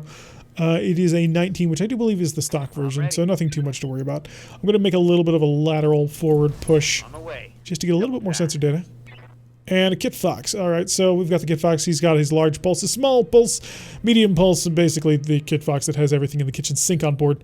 We won't attack ground. That would be a bit of a mistake. It's not like this mech can very much do most of that. I think MechWarrior 5 is a fantastic platform for future expansion. Yeah, I'm hoping the mod tools are pretty comprehensive so we can do a lot of things to it, like RogueTech did to BattleTech. Just running. Got it. Sprague, as always, with the great links for the community. Heck, I'd pay money for a union dropship for my company. I would pay in-game money for a union dropship for my company for sure. Okay, let's give him some ATMs. New target Actually, first acquired. thing. Oh, thank you for the subscription. Welcome to the club and the group. Hopefully, we will be everything that you've ever wanted. So I do appreciate it, man. Thank you so much. All right, let's get our ATMs on target. So 42% chance, but we do have a good sensor lock on him. And shooting down some of them, we managed to take most of that. Just welcome to the family. I wish the RogueTech team didn't boycott it, but I understand why. Yeah, there's definitely good reasons to be against it. I'm not going to defend the choices that PGI decided to make when it came to the Epic Store. So people who want to wait a year until it comes to Steam, absolutely understand. Waiting on you, Commander. Like you can't fault anyone for that. Like kind of what they did wasn't exactly the greatest thing they should have done, but the game itself fairly solid. And by the time a year comes around and the people who are going to get it on Steam actually are able to get their hands on a copy of the game, by then I hope that there's going to be some serious mod support, or at least a big jumpstart in mod support, and then you guys will be able to come into a game that already has the first like beating heart of great things. Okay, I got some pulse laser shots firing towards the Wells Fargo wagon, but it's terrible accuracy, so no problems whatsoever. We'll be able to continue to move our Mad Dog off to the side, and he won't be able to touch us. What do you want to call him? Black Fang or Black Fang? We can just call him Black Fang. I don't know why we would be anything else. Let's see if I can't bring my Timberwolf in. Arclight, give me a good angle. I'd like to annihilate this target. Yeah, the heavy larges aren't going to do much, and honestly, neither are the LRMs, but I'm going to fire it in anyway. See if I can't sort of barbecue him a little bit with his laser AMS. The RT team doing it on Steam? I have no idea. I imagine so. Saving keystrokes. WSP was my Merc Corp and MechWarrior Line. Oh, cool. Looks like a little bit of touching going on onto the Wells Fargo wagon. They always shoot at my Mad Dog. I do not know why, but they love shooting it. It's like, guys, it's not the most deadly or the least armored mech out there. Why do you focus? Though people just say Black or Fang, depending on. Cool. Alright, I'm going to actually warload this up to give us a little bit greater accuracy. Just fire everything. Oh, there goes his arm. We actually hit with a heavy large laser. Nice. So we've already knocked out his left arm. That's not his important arm, but we have knocked it down. So that's a little bit things under control. I don't think that's your important arm anyway. Disco Cat going to take a little bit of light fire, but the Fafnir there with the point defense able to cover it. Heavy large laser best number. Yeah, in what universe? Oh, he did kill his large pulse. I thought it was on his right arm. Cool. Although I suppose it is opposite of his AMS, isn't it? Right. There's quite a few people who have done work for RogueTech who are looking at MechWarrior 5, especially when they release the mod tools. I can't believe you got clan mechs in there. We started in clan space. This is a clan playthrough. Are they modeled? Yeah, sure. I'll zoom in so you can see a couple of them. So we have a little bit odd loadouts on quite a few of them, but show me. Punisher's in a Fafnir right now. Oh, this is our Fafnir. I know it's not a clan mech, it's a Steiner, but still. This thing is going to become a devastating monster. Let's see if I can't swing it. There we are. So as you can see, we got our Mad Dog, the Wells Fargo wagon, right here. He's equipped with 24 ATMs and 4 medium lasers. Then we've got our Timberwolf up here, equipped with a pair of heavy large lasers and 2 LRM-20s. It used to have a UAC-20 and MML-30, but that ended up not being a thing we could sort of keep going forward with. Then we've got our Ebon Jaguar down here. We call it the Ebon Carry because it's got the black carapace on it, which allows it to continuously regenerate. Unfortunately, that means he doesn't get the cool ears or his long guns on his arms. Yes, these are the MechWarrior Online models, although they also have custom models, although I don't think I have any mechs that are custom designed right now. There, we've got a Shadow Cat, a Mini Catapult, an Urban Mech. But yeah, there's they have all the MechWarrior Online models that were imported into the game, and then there's, for the other mechs, they have started a while ago, 3D modeling new mechs and importing them into the game. In fact, Shade, Lieutenant Shade, who's currently in chat right now, he was actually the first one to put in the first custom-made mech into the game, which was the Valiant, which we played back in Season 3. We started with Valiant. It was really awesome, which is a melee mech and a giant axe, although I got the hot knife version with the giant sword.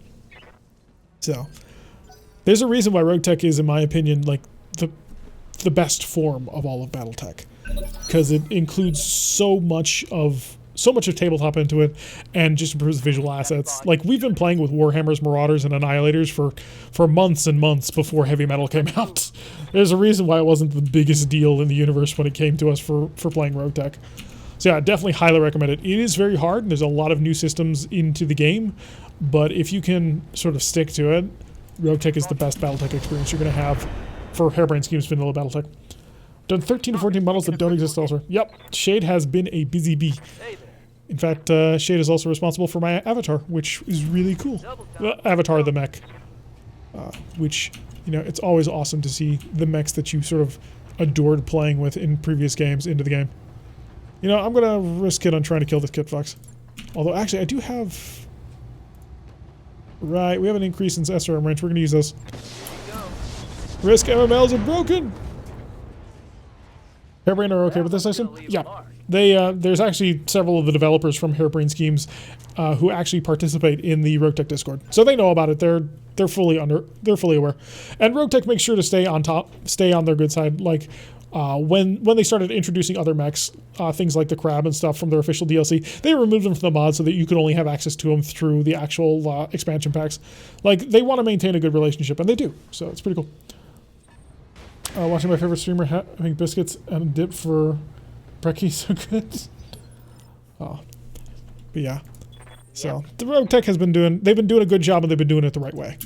So I really appreciate their efforts. Like, seriously, one of the big reasons why I've been replaying this game since it basically came out is because of RogueTech. Although I do understand that I am a little bit weird when it comes to things like that. Let's go see if we can... Oh, I do need to save his engine, don't I? Because I think I can actually rip it out of there, can't I? Go for his leg! I think we may have done too much. We'll have to keep that in mind. The Goshawk, though, also should do a fairly good job. Goshawk's not an Omni, is it? I don't think it is. So we can rip its engine out. I'll have to keep that in mind. So I'm not going to shoot at you. Oh boy, that's gonna be painful. You seem normal to me. Thank you, I appreciate it. Alright, so we do want to save that Goshawk because I think I can rip a whole bunch of stuff out of it. So, speaking of, actually, I should probably we'll give it a cluster shell. All weapons are go. Good, made up on so we can follow that up. Sounds like a sweet breakfast. Yeah, that's the plan. The Olive Black Swan brand. I have no idea what that is. Rule 1 is to be above board and 100% legal on everything. Sick of toast. Oh, wow, he missed us, but he started a fire on our tile. That's not cool. Stop starting fires. Yes, We're trying to save the planet, not burn it down. Baby Eagle 2 has all sorts of neat kit. Yeah. So we'll kill the Kintaro. The Kintaro, I believe, is just an inner sphere version, which I have no interest in keeping alive. Yeah, just a standard inner sphere Kintaro. I mean, it'll have decent LRMs and SRMs, but it's nothing special. Of course, I've been a BattleTech fanatic since '84. Yeah, there is that. Alright, how is the enemy going to respond to my push? So far, no artillery, which I'm feeling pretty good on. I think that the one with 8 or so micropulses... Wait, what? Did I miss something here? That's a Shadowhawk. Okay, this is a Goshawk 2. Oh god, yeah, that's 1, 2, 3, 4, 5, 6. There's 6 potentially micropulses. That could suck. But if you burn the world down, you can build it anew. Fire does help the soil. Yes, Moon, that is true. Although I don't think they'll appreciate it if we burn the entire house down. Alright, let's take aim. What do you got? 9.2 is not good enough. Save your heavy gas rifle shells. Wait until we can actually get a good shot from that one. Ready for orders. Alright, Wells Fargo wagon, time to engage. Time to engage your weaker brother. By weaker brother, I mean you totally outclass him in every single way. Don't sweat it. All weapons Oh, ATM's so good. What do dropships use for fuel? I imagine hydrogen. Because they are fusion powered. So I have to imagine it's hydrogen. Okay, a little bit of fire, but we're going to shoot anyway. Because why not? Oh, good hits on that one. He wasn't expected to do very well. In Australia, does some of our plants require fire to seed? Yep. Yeah, fusion engine's hydrogen. So, basically we can just walk up to the water, start electrolyzing it, and we'll get some fuel from it. It'll be great. So fuel costs are not as bad as you might imagine. Barbecue Pult, I have no interest in saving that mech whatsoever, so you can ignore him entirely. We're basically just trying to get close to that Goshawk. So yeah, it is a whole bunch of micropulses. Jeez, that's not pleasant. You also have multiple micropulses and a medium heavy laser, a pair of them anyway. Why is your accuracy so bad? Target move +4, terrain, no visual. We don't have a visual in this guy? Oh yeah, it's night, isn't it? And we have only a warfare suite. Okay, hit him with normal listen kills. Let's just start getting him hurt. Because if I can hurt him enough, I can make him unsteady and we'll be able to blow him apart. Inflicted heavy damage. Oh, time to start walking the opposite direction. Those are worth their weight in gold for melee mechs. Only if you can find a melee mech with enough energy hard points to, or enough support hard points to make it work. Like the Axeman we got has 1 support hard point. It's like, what am I supposed to do with this? I can't put in boomsticks. Well, I could put in a boomstick, which I'm tempted to, but I don't have another one. Both of them are already on my charger, and I can't pull them off my charger because the charger's so good. I love that charger so much. But I would like to put some sort of powerful melee weapon onto the back because it gives you an increase in percentage chance of being able to blow up or have increased melee damage. Can I hit that Goshawk yet? 23 is not good enough. Yeah, keep the fire up. This should be. Oh, hit it with the heavy large, and that'll shatter. Okay, so we've managed to take out the Kintaro. The Goshawk we want to steal. I suppose we want to steal a couple of parts off the Shadowhawk. Who are you in back? Oh, you're an Adder. Oh, you're the UAC-5 Adder. I want your UAC-5. Give it to me. I hear ya. Your UAC-5, your XL engine, your microprostasis. Give them to me. I could shoot Lego at either of these guys, but I kind of want to see them both. So hold your fire, Lego. We'll deal with them later. Do we know what an AC-20 fires? Depends on the AC-20. So the AC-20 is going to shoot a level of firepower equal to a certain caliber, but not being a certain caliber. So we often see AC-20s firing just giant monster shells, which is a valid interpretation of it. But theoretically, also narratively, an AC-20 could be a gun that shoots super rapidly fast, just a whole ton of shells. So it fires some form of ballistic shell, but what kind, how big, the size, and exactly how it does its damage, it's very narrative. So that'll depend wildly in the game. Again, I want to save both of these mechs. I have no interest in blowing them to little tiny pieces. So a charger? Yes, I did say charger. I know, Laurendale. We're going to look for another one. If it shows up in the shop, I'll buy it for you. Don't worry. I know, you're not happy driving, what is it, a Warhammer that we gave you right now? Our eucalyptus trees are one example of the oil is flammable. Ooh, that's kind of terrifying to think about. Valkyrie 2, Sigurd, and Hilder both have 8 support hardpoints. Cool. Are they melee mechs? Do they have hand actuators with which I can put axes onto them? Raid Boss has a shot, but of course it's the Shadowhawk and it's a terrible shot anyway. So we'll just save it. You have a Warhammer right now? Yeah. To be fair, a Warhammer is a really good mech. Like, it's really solid, man. I don't want to move you forward. We're going to reserve with Ek. Exodus is in the Wells Fargo wagon. Are there incendiary ATMs? Does anybody know the answer to that question? I feel like that should be an answered question sometime soon. Because incendiary ATMs could be a lot of fun. Sigurd and Hilder both have a sword with and a mace. Well, I want Sigurd then. Improved ATMs have incendiary? Okay. I'll have to look out for them. I've told you this. You told me this like 2 months ago, so I think it's fine. Also, apparently improved ATMs don't have reduced damage anymore, which is really cool to find out. Because improved ATMs originally used to have less damage than their standard ATM counterparts. I don't know if that's still the case, but I believe Sproke told me that it was no longer the case. You decided to disappear on me, which is more than a little concerning, because, you know, you're a big nasty mech in close quarters. What's my problem today? Medium range. Yeah, I can see that. Tandems, no thank you. Infernos? Infernos?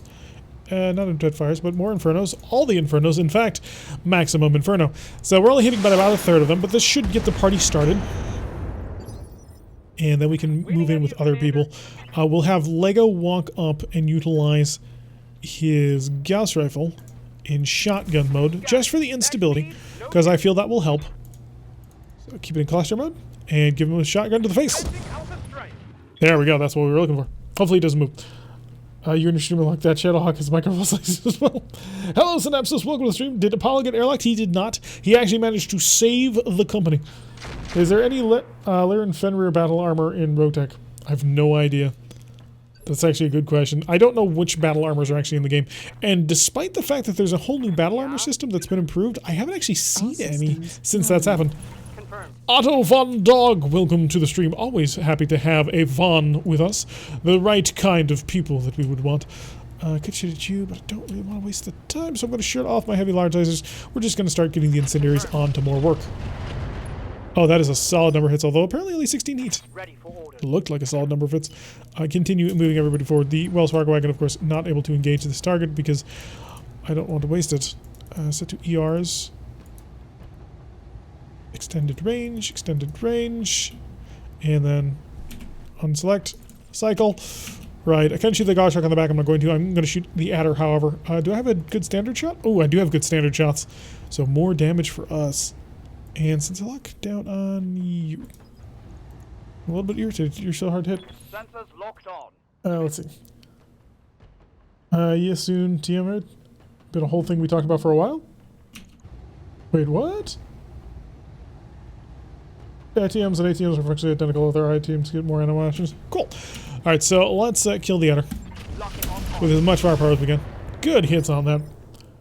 So we are starting to get the pressure on down. And luckily for us, the Goshawk has actually sort of bailed out on being anywhere near us. So we can actually sort of keep the pressure on without having to worry too much about the enemy. Show me the Adder. Adder is good. 8.5. I only got a HE, so we're just going to start lobbing our standards towards him. Even if we're only hitting one, we're at least putting pressure onto the target, and that's kind of all I care about at the moment. Okay, I'm going to jump you forward. You'll be just out of range of everybody and should be evasive enough so that nobody can actually touch you. We'll brace you to make sure nobody actually really can touch you, and then we'll continue to move. The slow as all hell. Fafnir. 15%, but we're trying to steal the mech. Multiplayer RT rate? As far as I know, it doesn't happen. How to become a pilot in this game? Yeah, there's... The only way you can do it is if you go into the game and you edit the pilot, which edits it for literally every single campaign. Now, we might end up doing that at some point, but there is kind of some hope that maybe they'll come up with a pilot replacer that only affects a single campaign. But yeah, eventually we probably will move into doing something like that. Because at the end of the day, I mean, I suppose the shared pool is fine to having spared amongst all of our peoples. See how you like this. But at the moment, we're not doing that. But eventually, very likely. So, let's see how the enemy wishes to respond. He's standing in the middle of a lot of fire, so I don't know quite what his plans are, but hopefully he won't have a good one. Although one thing you can do if you want to go... If you want to head over to our Discord, check down below. There's a link to it. There will be an Urban Mech. You can actually join our Mecha HQ game as a tanker or an infantryman if you're interested in getting your name out there. And potentially, you might cause amazing things to happen. I mean, we've seen amazing things happen already from some of our infantry. They've managed to utterly annihilate some mechs. It's been really cool, actually, when they managed to just get some really good shots. Ooh, that's good accuracy with the high explosives. Yes, please. More damage onto that Adder, if you don't mind. The Adder's cool, but there's really nothing I want to keep. Oh, Bunny does, understood. For his patrons? Yeah, like I said, we might do that eventually. But right now, we're not doing it at the moment. When we do it, I don't know what system we would use anyway. But yeah, it is in the cards for later on, probably next season. When 1.8.1 comes out, and after that sort of becomes stable, we might do it then. Just because at that point, we won't have to worry as much about suddenly a massive shift coming in, and then I have to go in and edit everything. Base Keepers, thank you for the follow. Glad to have you along for the ride. This is a slight hassle. Yeah, a little bit. Got to go in, edit all the files manually, basically. So we can do it, but that's not it's not in the cards just yet. But like I said, probably when 1.8.1 comes out, we'll probably start doing that. Yep. And that'll probably be for subscribers, although I could do it for Patreons only. I don't really know. I don't want to like split the community at all. You guys are awesome, and I don't want to sort of like punish anybody because they're not subscribing to a certain level. Even just the people hanging out with us. Like, dude, really love and appreciate all you guys. So, I'm not quite sure how I'll be able to implement it in a way that doesn't make it feel like I'm being kind of like sleazy about it. Just because I worry constantly. Let's see. So I can chunk 16 missiles. Sure, why not? Just get him out there. Hit that out. Make him suffer. Good hits. Penetrating hits too. Does anybody know about that? 80 pilots. Wow, I didn't realize there were that many. I hear ya. Love the knowledge base here. Yeah, there's a lot of brilliant people when it comes to knowing stuff about BattleTech and MechWarrior. Simbri is just the font of knowledge that I tend to like lean on a lot.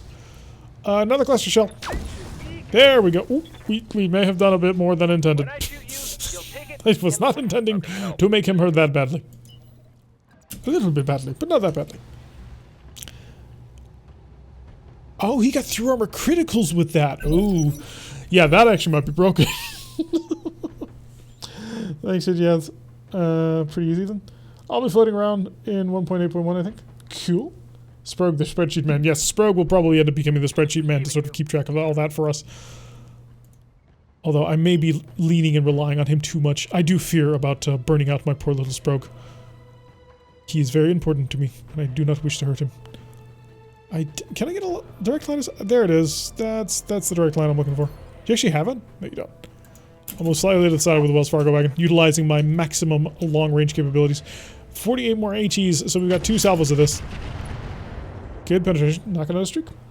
Spark this spreadsheet here. A critical hit. I'm at most of an Excel office. Nah. Keeping track of things even without having like the full in-depth knowledge of how to write differential equations in Excel is still super useful.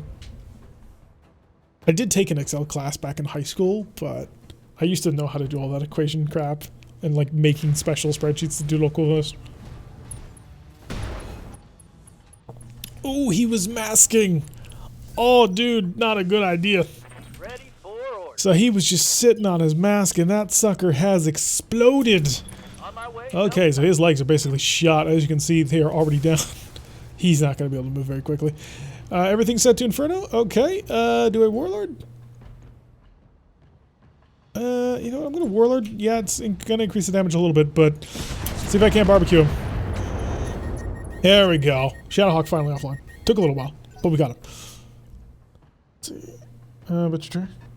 Sprog, how's your handle? It is Sprog. Actually, apparently there's an actual way to do it, but he, according to Sprog, he has given up on trying to correct us on how to actually say things like that. Let's see, I will run like a madman. No, let's be smart about how we're going to run like a madman. We're going to go maximum mask. I'm going to see if I can't blow past the Goshawk and get on top of the adder before anybody can stop me from figuring out how to do it. Should make the most of it. No bad. I'll see you soon, Lorndale. Alright, so sprint to maximum speed. Yes, this is exactly what I wanted. Whoosh, through the fire and the flames. Hi! Surprise! Primitive. It was a little less surprise than I was kind of hoping for. I was hoping he would detonate. That was the surprise I was looking for. Do I have a direct line of sight? Can I get one? Can I keep one? That'll be obstructed, but I'll take it. Right, that'll be obstructed and I'll take it. Copy that. Side angle. Aim for space. Apparently it's a terrible angle. Fire your incendiary LRMs. Cook 'em, cook 'em, cook 'em. Come on, pilot. You don't want to be in that mech anymore. I don't want to waste any more heat on you. Ebb and carry. Gotta continue its push on forward as well. Not the Shadowhawk, not the Goshawk, but... Oh, apparently I only see the Shadow and the Goshawk. Must be out of range. That's okay. We'll save for it. It's the place where I used to live, but at some point it turned into a separate thing. I heard the MechWarrior 5 stream chat with your countrymen. Yeah, that was pretty interesting. What can I do for you? Lego. What you can do is you can keep putting pressure on the enemy. Pedal to the metal. Are they seriously running? Are you legitimately running? Well, he did break the gun, unfortunately, but he did manage to rip apart most of them. Oh, you killed the Ultra Autocannon, man. Not cool. I was trying to say that just a little bit. Clan Ultra Autocannon 5s are great. They're just so useful. 12%, not good enough. I need somebody with Call Shot Mastery. Sprogy. Sprog with a hard G and pronounced E. Sprogy. Sproggy. I'm gonna try something like that.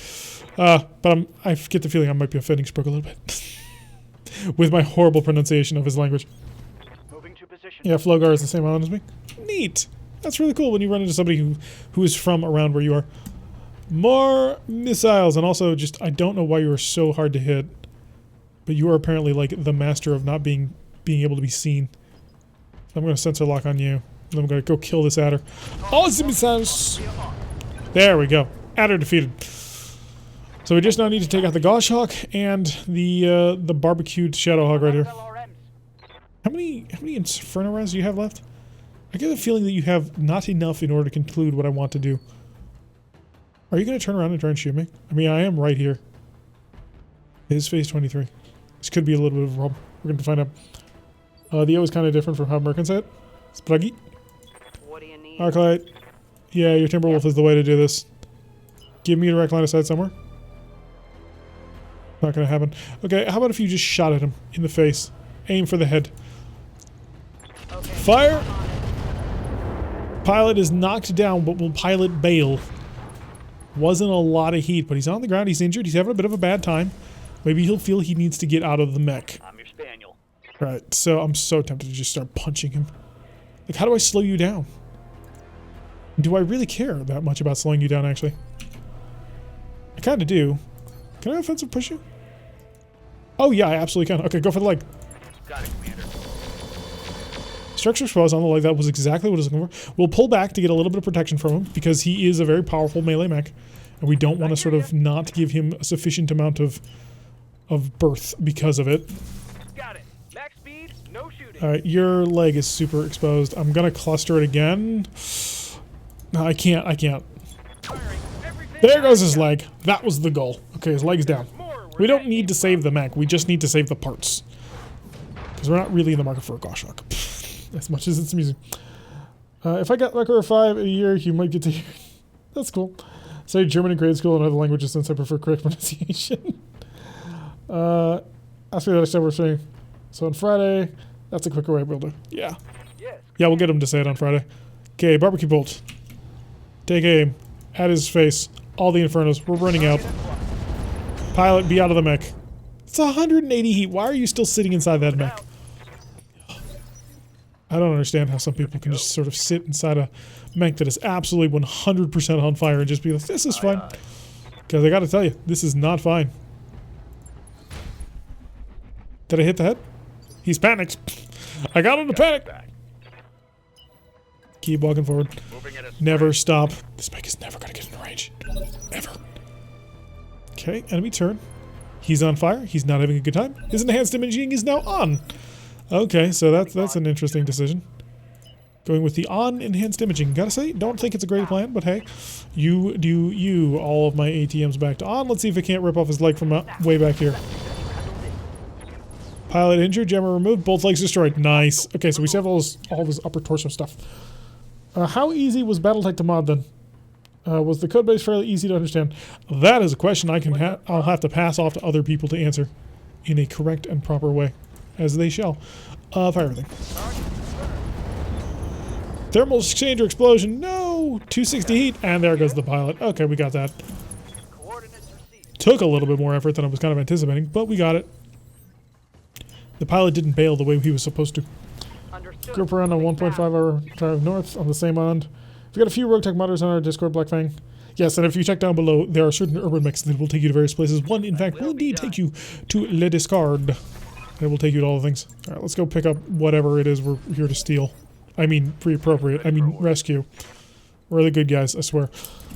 Roger that. Talk about the giveaway. I was going to wait until we hit a loading screen, but by the way, folks, if you want to get in on a copy of BattleTech and the Season Pass, the game that we are playing right now, which will include no less than 3 DLCs, it will come with Urban Warfare, it will come with Flashpoint, and it will come with Heavy Metal. If you join in, make sure you head on over towards our Discord. Go to the announcements thread. You will locate a post where I will say we have begun the second giveaway. Press on the little emoticon reaction that is associated with that, and that will put your name on a wheel to be spun at the end of the stream and potentially to win. Also, as long as you're doing that, you may as well hit the follow button in case you haven't already, so that you can track us every single time we go live with all of this. Normally it is on Wednesdays, Saturdays, and Fridays. On Wednesdays and Saturdays we play RogueTech, which is the game you see before you, and on Fridays we play MechWarrior 5 Legos Legion with several members of our friendly community, which if you want to see any of that, make sure you check down below. There will be an Urban Mech who can take you to our YouTube channel where there are VODs for everything that we've played, as well as Starfleet Command, which you may enjoy as well. Alright, so minimal damage once again taken. The Lego's going to be out for about 5 days because we have to repair his gun, which I suppose could have gone better. Goshawk parts coming in pretty good. Shadowhawk parts, of course, all there. Unfortunately, they didn't combine. I didn't realize I had 9 of these things. Let's see, medium heavy lasers, which is tempting. Ooh, that's so tempting. I'll think about it. Pulse, no. Small pulse, no. Micropulse times 8, thank you. Armor Clan is tempting. But Endo Steel, thank you. Oh, I needed this so badly. All systems. And I have nominal. 3 of these. I didn't realize that. Man32, thank you for this follow. Glad to have you along for the ride. Hopefully you will enjoy all that is going on here. I need to grab this XL. Absolutely got to grab that XL. Pharaoh Fibers Clan, I have 4 of them, so we're good on that. Ultralight gyros, I don't like. Heatsink clans, I have 3 of them, so we're good on that. Laser heatsinks, oh, these things are so rare. We almost never use them. Where the good guys this way. Yep. I've modded games before, so not new to the process coding, just so interested in how Unity was a mod. So the difficulty curve is very much a logarithmic curve. Ooh, Unity is pretty straightforward to develop on. 8 micropulses. The previous game I modded was using a Lua code. Nice. Shade is getting super provided. Yes, welcome everybody. I think that'll be it. Yeah, we'll take the medium heavy lasers. We have 2 medium improved heavy lasers though, so maybe we don't need these. And then we can take another Clan XL engine potentially to sell, or a 350 rated fusion core potentially to sell. That's really tempting, actually. Medium heavy lasers ain't great. All right, we'll throw that out. That was actually what I was waiting for. There's a short range battle computer. What? Plus 1 accuracy at short range. Wow, that seems wholly underwhelming. Say the XL or anything else. Yeah, we'll grab the XL engine. So more Clan XLs potentially to even sell. So let's see what they give us. They gave us 3 Goshawk parts and 3 parts for the Shadowhawk. This will be great selling for more cash. That'll be wonderful.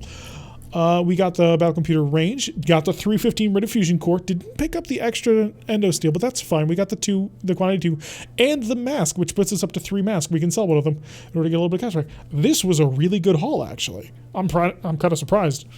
So, cheers to that. The random was really, really good. I would kill for that many micropulses. I don't know if I would. We just don't have the slots for it. We don't have a melee mech either. Like, none of our mechs can do that sort of thing. Also, do micropulses increase melee damage? Because if not, then the pirate melee weapons are probably better. Like, sure, micropulses are like 15. Are turrets cannon? Yes. Turrets are absolutely cannon. You can put them in mechs. We put them on top of mechs and tanks and VTOLs. So yes, turrets are indeed cannon. Barack took Donegal from Steiner. That makes sense. 19,963 for the next 2 days. We should be ready with that. Should get about 4 million selling it. Excluding the keeps. Alright, so we are 1 day away from the end of the month. Our pilots require 3 days, and our mechs will be done in 2. And then not a Mad Dog, we're going to wait around for him in order to get 8 mechs on the next drop. So, before we do anything, though, we need to get rid of some of this kit. But first, also, I want to check to see if there's anything. What was the war message? Basically, so during the, as you play through the game, if you play on the online mode, there's an actual war going on that you can influence. So I'm going to go bring up the entire map so that we can see it. So all of this territory is being fought over by various people who align with different factions. Our current faction in Apollo's Vipers campaign is we're aligned with Clan Jade Falcon, mainly because at the time they were the only clan left in clan space. But as you fight on different various planets, you earn more war score for that planet, and you can flip that planet to your side. For example, you'll notice this big blob here. Yeah, this is the Tortugan Dominion. And, well, they've invaded and taken quite a bit. In fact, the Tortugan Dominion used to own all of clan space. So there was that. Where's Clan Barak? Are they still around? Start on. Yeah, this is all. So this is the Clan Barak right here. They left clan space, came all the way down here, and basically decided to carve out their own little house that they wanted, which was pretty hilariously awesome. There was even a big event that ended up happening, which was really cool. The developers created the Word of Blake and launched a little bit of an invasion. It didn't go quite the way that everyone had planned, because right around the time they tried to launch the event, Harebrained Schemes released a massive patch and then another update, and so they didn't have time to do anything with it. But yeah, that's really awesome what was done here. The map is much bigger. It is much bigger. So the Word of Blake event could have been so amazing, but then, you know, the update happened. Oh, that's really cool though. Sometimes it's just blown away when I look back at this map and just see how cool it is. Like the fact that we fight over all of this. What is this? Is this Raw Hog? No, this is Tor. Oh, this is Terry Gemini. Oh, the Oregon Coalition spreading out, pushing a little bit more. Normally when you play the game, you're confined to like sort of ish this area. But yeah, you can travel to the entire inner sphere if you want. Anywhere you want to go. Anywhere you want, and in clan space is yours for the taking, which is awesome. At some point we got to get the IS and do flashpoints. Yeah. Oh, it'll take us a year, though, to get down there. That's a lot of cash. All right, so I need to sell some things from the mech bay, of course. You need to be patched up. Let's refit Lego. He needs a patch job. Remember to check in with the shop. Yep. First things first, though, get that silver bullet gas repaired. I really need to pull out that XL engine, but I don't dare. A single ton of gas ammo is just not enough. I need more. Alright, so storage. We're not keeping any of the Goshawk, but thank you for playing. You can go away. Not keeping any of a Shadowhawk 2C, but again, thank you for playing. Urban Mechs, I have no need for them. I already have the only good one. Kid Fox can go away. Keep the Annihilator, keep the Black Knight, get rid of the Adder. And get rid of the Kentaro, because I don't need any of that. Our current mech bay. Let's see. Show me the Pride. Oh, the Pride literally took no damage on this one. How awesome is that? Let's get a close-in shot. Because it actually looks good now. Sprogue, it has a Gauss ref on it. Oh, look at that. That's a sexy mech. Honestly, not my favorite version of the Mad Cat, but still a pretty good version of the Mad Cat. Alright. So, I have an LB-20X clan. Why did I not know that? Maybe I did know that and I just didn't care. Attack and Destroy wanted to do a clan star with a direct run to the inner sphere. Found it would cost about 10.5 million in jump costs. Yeah, it's expensive. Like, it's hard to get down there. Wait, what happened? Yeah. Wait, you had a Kentaro? We had Kentaro parts. We didn't have a Kentaro. We had parts to a Kentaro. Davnea. Mad Dog needs a little bit of a fix. Its missiles are sliding off its nose. Shadowcat. Sprogue's a Marauder, which is a fairly solid Marauder. I can't knock it too much. Oh, the poor Gaussler. I've completely had to rebuild this mech. Like, this mech is completely and totally different from what it used to be. Had to rip off all the cool things. Not a Mad Dog. Just a badass looking mech. A little Urban mech. Whee! Okay, where was I? Oh yeah, the store, so we can sell some junk. Sell a lot of junk, actually. That is how you keep yourself alive, although we're down to 1.8 million C-bills, which is pretty good, all things considered. So, come to our faction shop, of course. Just to see if we got Heliopolis, a Kid Fox, and a Spectre. Yes, don't have any interest in that. Slug ammo. Ooh. Oh, that's so tempting, but I'm also so close to being able to actually afford to refit the Fafnir properly. I don't want to waste that. Grab some tandems, because tandems are stupid powerful. They penetrate armor. They don't hit the armor. They go, well, they do hit the armor, but they go through the armor too. So they're just amazing. Okay, nothing really good in the shop. Laser, I think we have laser MSs. Alright, first of all, ballistics. I'm keeping the 2 LB-10s. Why? I don't know, honestly, but I want to keep them. Got a couple of silver bullet gausses. That's fine. The sniper artillery is fine. Ultra autocannon is good.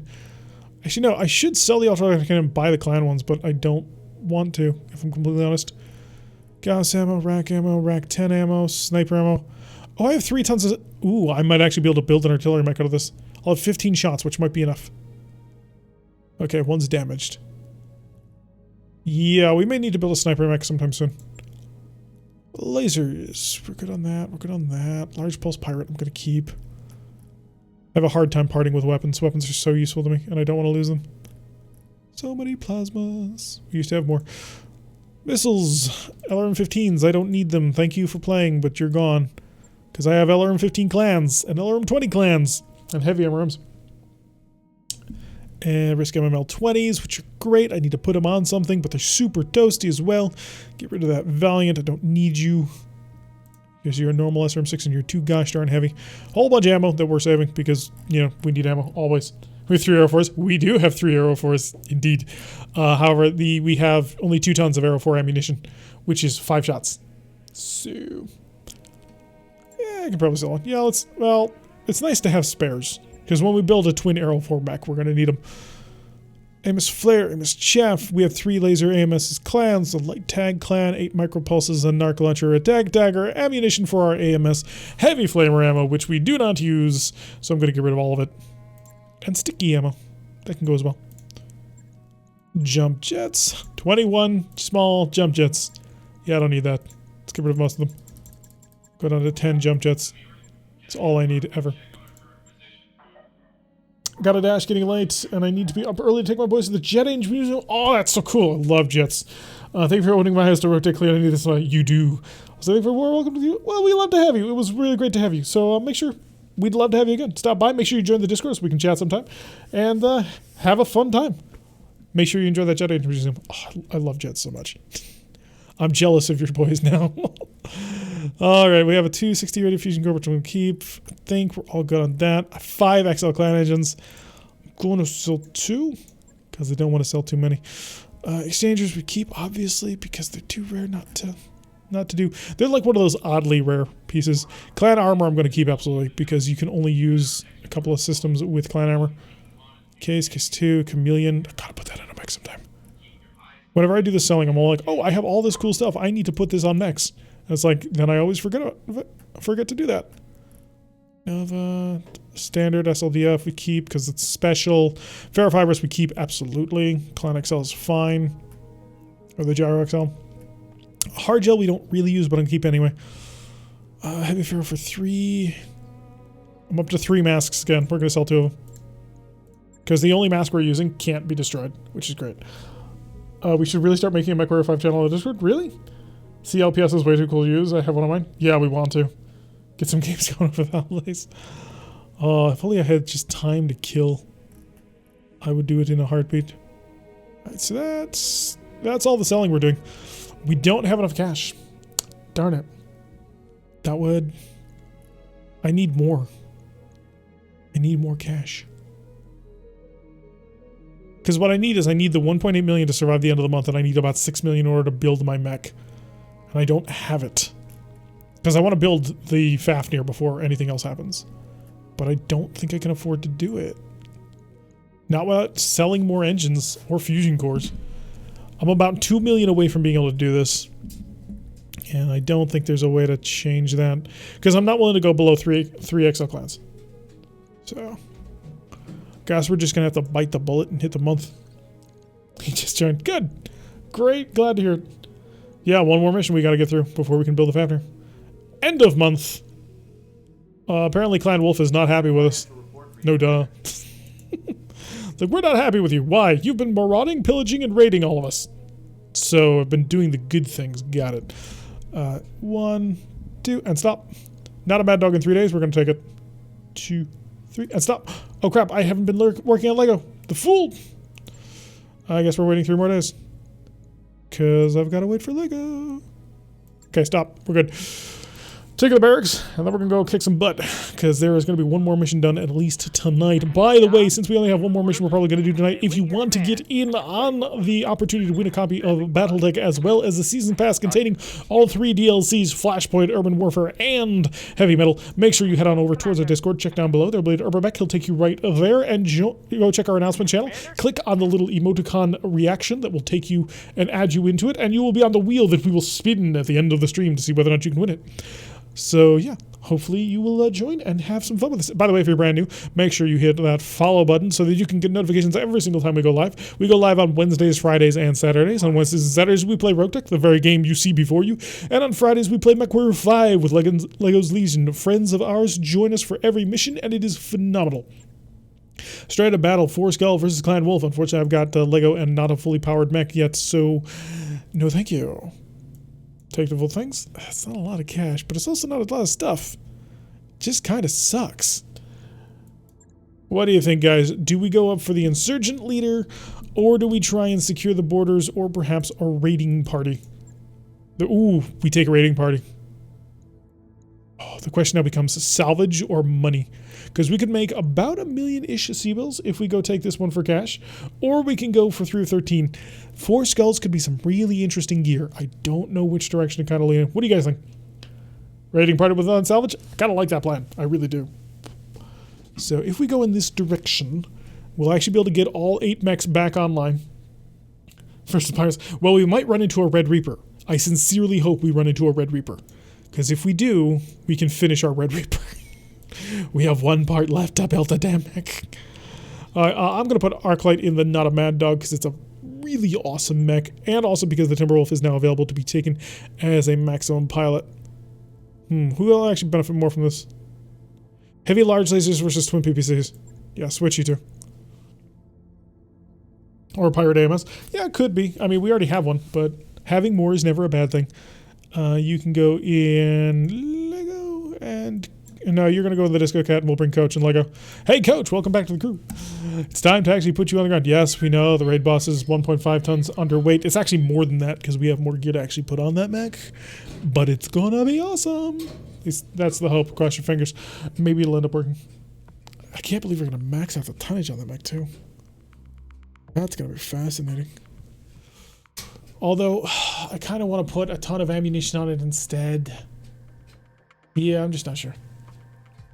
Getting some reserve pirate AMS would be nice, even if you don't put it on radar. That is true. Having a reserve pirate AMS is very helpful. For when your AMS explodes, you have an extra. Because they will explode. It's just going to happen. You're just going to have to roll with it. But it's going to go big bada boom. Trust me. So 104 priority salvage, making 1.179 million Z-bills. We're not going to be able to afford to swap out the Fafnir. Well, maybe. Depending on what we run into. Yours is the only RogueTech stream I skip my own gaming for. Oh, thank you, Greybeard. I appreciate it. Hopefully everybody's having a good time out there. Hopefully everybody has joined up with the follow button and everybody's joined the Discord so they can hang out, talk, chat, and maybe share a little bit more knowledge about the various things in RogueTech and the community. And also make sure that they have joined our giveaways, because we want to make sure that everybody gets an opportunity to win a copy of BattleTech. It is a phenomenal game, and everybody deserves an opportunity and a chance to be able to play it on their very own. Watching is fun, playing is better. Although, if you just want to watch me, that might actually be the best. Or maybe all three. Something like that. Alright, so hopefully it's not going to... Oh, firing on all cylinders. You know, the last time I was recording Howl's Heroes for, I believe it was Saturday's episode, it crashed between every single mission. Oh, but Apollo's was just rocking and rolling the whole time. Oh, wow, that looked like a lot of metal. Trees? Okay, this could be rough. So, once again, we are here in the horrible lake of death, destruction, and doom. So let's start walking over this way. Heading out. Yes, Merry Mechmas to everybody. Happy Mercenary Day. Yes, we are in the throes of Mechamus as we continue on. By the way, there might be a stream on Wednesday, but I'm not sure. It happens to be a somewhat unknown holiday. You may not have heard of it. We call it Christmas. I know it's a little bit of an obscure thing, but I may not be streaming on Monday because of it. So just to keep that in mind. And an Urban New Year. What would an Urban New Year be? Get an Urban Mech to drop? Barbecue boat, keep on walking. Hello, Artemis63. Welcome to the stream as we attempt to blast our way through the pirate opposition who has decided to defile clad space, and we shall not allow that to happen. Did they even carry his name card? Oh, no, it's still there. Good. An excessive slanish mess? Hopefully not. Well, that would be... I wouldn't even want to consider the problems that are going to come up from that one. Alright, so we make sure that we run the Fafnir every round, and its hardened Pharaoh will just get harder and harder and impossible to crack. So we have multiple mechs. Oh, I know that's the Black Knight, or the Ebon Carry. I'll get the name right eventually, but eventually it will have that ability. And we need to throw the Black Carpus onto another mech. That'll give us 3 Undying mechs, which we kind of would need if we ever run into 10 Arrow 4s again. Artemis 60, really Artemis 4. Do we even bring Artemis 4 to this mission? Lego, run! Why? Because you're slow normally. You can handle the run. Apollo, keep the walking going on. No speed going. We need to make sure we keep the group together so that we can actually make sure the Punisher is with us when we actually make contact with the enemy. Otherwise, you know, hell can break loose, and that becomes a bit of a problem. I'm actually going to run the Not a Mad Dog a little bit over to the side, though. Just so we're spread out a bit more. When the artillery eventually, inevitably, falls on top of us thanks to shade, we will hopefully take in not as much direct damage onto things. Timberwolf to the side to make sure that we're getting, again, spread out. Nice long line that the enemy has to engage. A big concave is always a fantastic position to attack from. And continue, of course, to run the Fafnir because it's so gosh darn slow. Not with the star. Keeps the local doctors in business for months afterwards. And the morgues. There's no Arrow 4 here on the field. Blame Shade. Well, we could get an Arrow 4. We have 3 of them. I mean, I could try and mount them onto the same mech. Although that would be asymmetrical and that would bug me so much. So we're going to have to find a 4th one to make sure that we put 4 Arrow 4s onto the same mech. I think actually there are several mechs that could handle that weight. Wouldn't be the worst thing, although managing to, you know, keep the fire rate up, given the scarcity of ammunition, might actually become a really difficult thing to do. So we're gonna have to sort of depend and change on that one. 4 L4s, and I'm like, yup. Think of all the joy you could have with that. Understood. With just 3 of those mechs, I could outshoot anybody who's trying to bombard me. I hear ya. Sounds heavy. How heavy is an arrow? Does anybody remember how heavy the arrow 4s are, the clan ones? No sweat. They're like 13 tons or something like that. You could do it. You could do it no problem. Orders. 48 tons of pod space, that's perfectly fine to find on a XL Clan Pharaoh Clan Endo mech with an XL gyro. 12 tons? Oh, even better. Yeah, 48 tons, no problem. Talk to me. So you get a 100-ton mech. You don't armor it too much. Aye, aye. Endo, Pharaoh, plus the ammunition. You could do it. You absolutely could do it. 6 slots though? Receiving you. Yeah, 1 in each arm and 1 in each torso. Perfect. In fact, we just had a mech very similar to that. Remember the Gaussler? That's a 90-ton mech, and it had 4 Gauss rifles, each weighing 12 tons each, and enough ammunition to just keep those things rolling. Oh yeah, you can absolutely do quad arrow 4 on a mech. Yeah, we should do that sometime. Just to see what it would do. All the things we will... Oh, we've located the enemy. Got a Prowler multi-terrain vehicle, but it's low armor, which is good. What can I do for you? Alright, Disco Cat, start that position a little bit. We are going to have to start getting a little bit of ATM fire down on the target. Timberwolf, time to move. Start positioning. Let's move. We need to be prepared for the enemy. Naga Naga, double Naga. Oh god, what have we brought to this curse world? Come on, it would be the perfect solution to always getting just outflanked and outmaneuvered by all that massive artillery spam that they send our way. Seriously, aren't you tired of being always on the receiving end of just 8 million Nagas? It's never fun. What if you could fight back? Easily, too. Oh, by the way, the heavy, not a Mad Dog replaced its MRM-40 with a heavy MRM-30 with listen, kill, and acid rounds, so we should have a little bit of fun with it. Already made the Lego. How could it be any worse? How can I help? Raid balls, forward. Let's go blow things up. If I can get you into range, which I haven't been able to in the past 2 rounds. It's always been at the maximum range. You just put mask or something in that thing. Oh, we've identified a second target? No, just the Prowler. Okay. Keep walking forward. 12% is not terrible. I mean, they are follow the leaders, though. If there were normal ones, I'd take the shot, but follow the leaders, no. They're all or nothing. You either hit or you don't. Get a little closer? A little closer. There we go. No target, but I can switch these over to extended range. Cycle. Yeah, 73%. That's beautiful. Attacking from position. By the way, Naga Naga is a scientific name for a king cobra. Really? Orders. Press X to doubt. Unfortunately, Urban Carry does not have extended range ATMs. He's only got high explosives and standards. I live to Wasn't as much of a focus of the build, although it probably should be. Not a Mad Dog's gonna have a line of serve sight. that. I mean, we may as well. Missed both times. Only by 10% on that second shot, though, so not bad. Succeeded in missing the target. You didn't shoot the non-Mad Dog, or the Wells Fargo wagon on the back. You did not. Good, Lowly. Waiting on you, Commander. Disco Cat. Start getting a little bit forward so we can get some information. Disco Cat has a fairly solid sensor suite on board, so we can get some scouting info. And then, you know, rush the enemy as fast as we possibly can. Although this is perhaps one of the worst angles we can engage from. Skipper.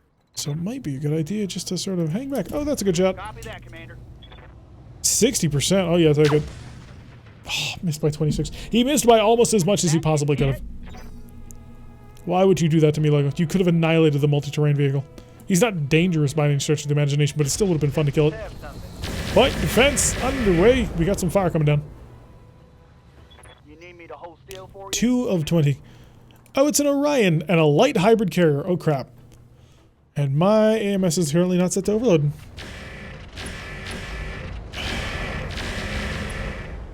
Stop it. Stop it. It's exploding. Reporting minor damage.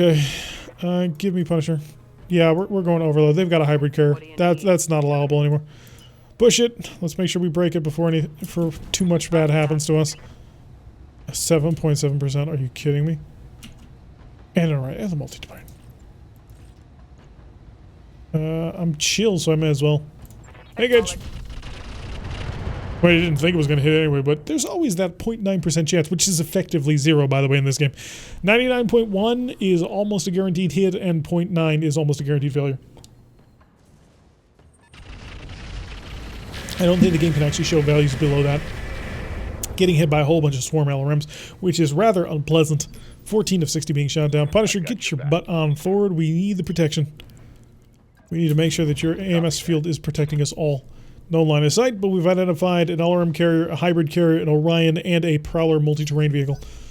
Luckily for us, they're all low on armor. We just gotta get within range in order to start, you know, assisting with the whole killing ordeal, which, you know, we need to do.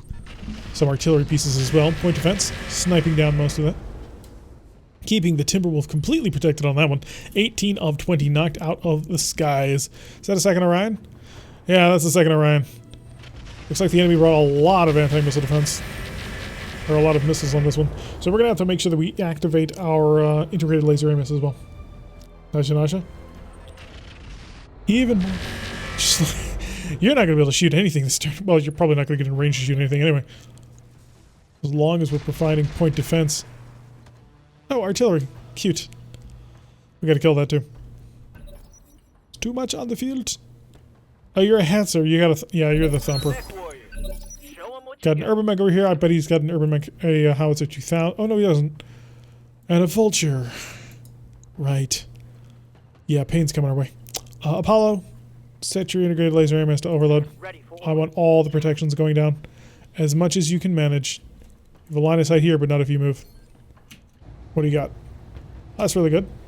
That's probably a kill.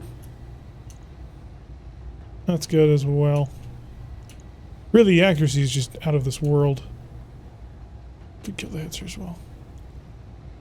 You're really lightly armored. I might actually be able to punch through. 24. Yep. Shoot away.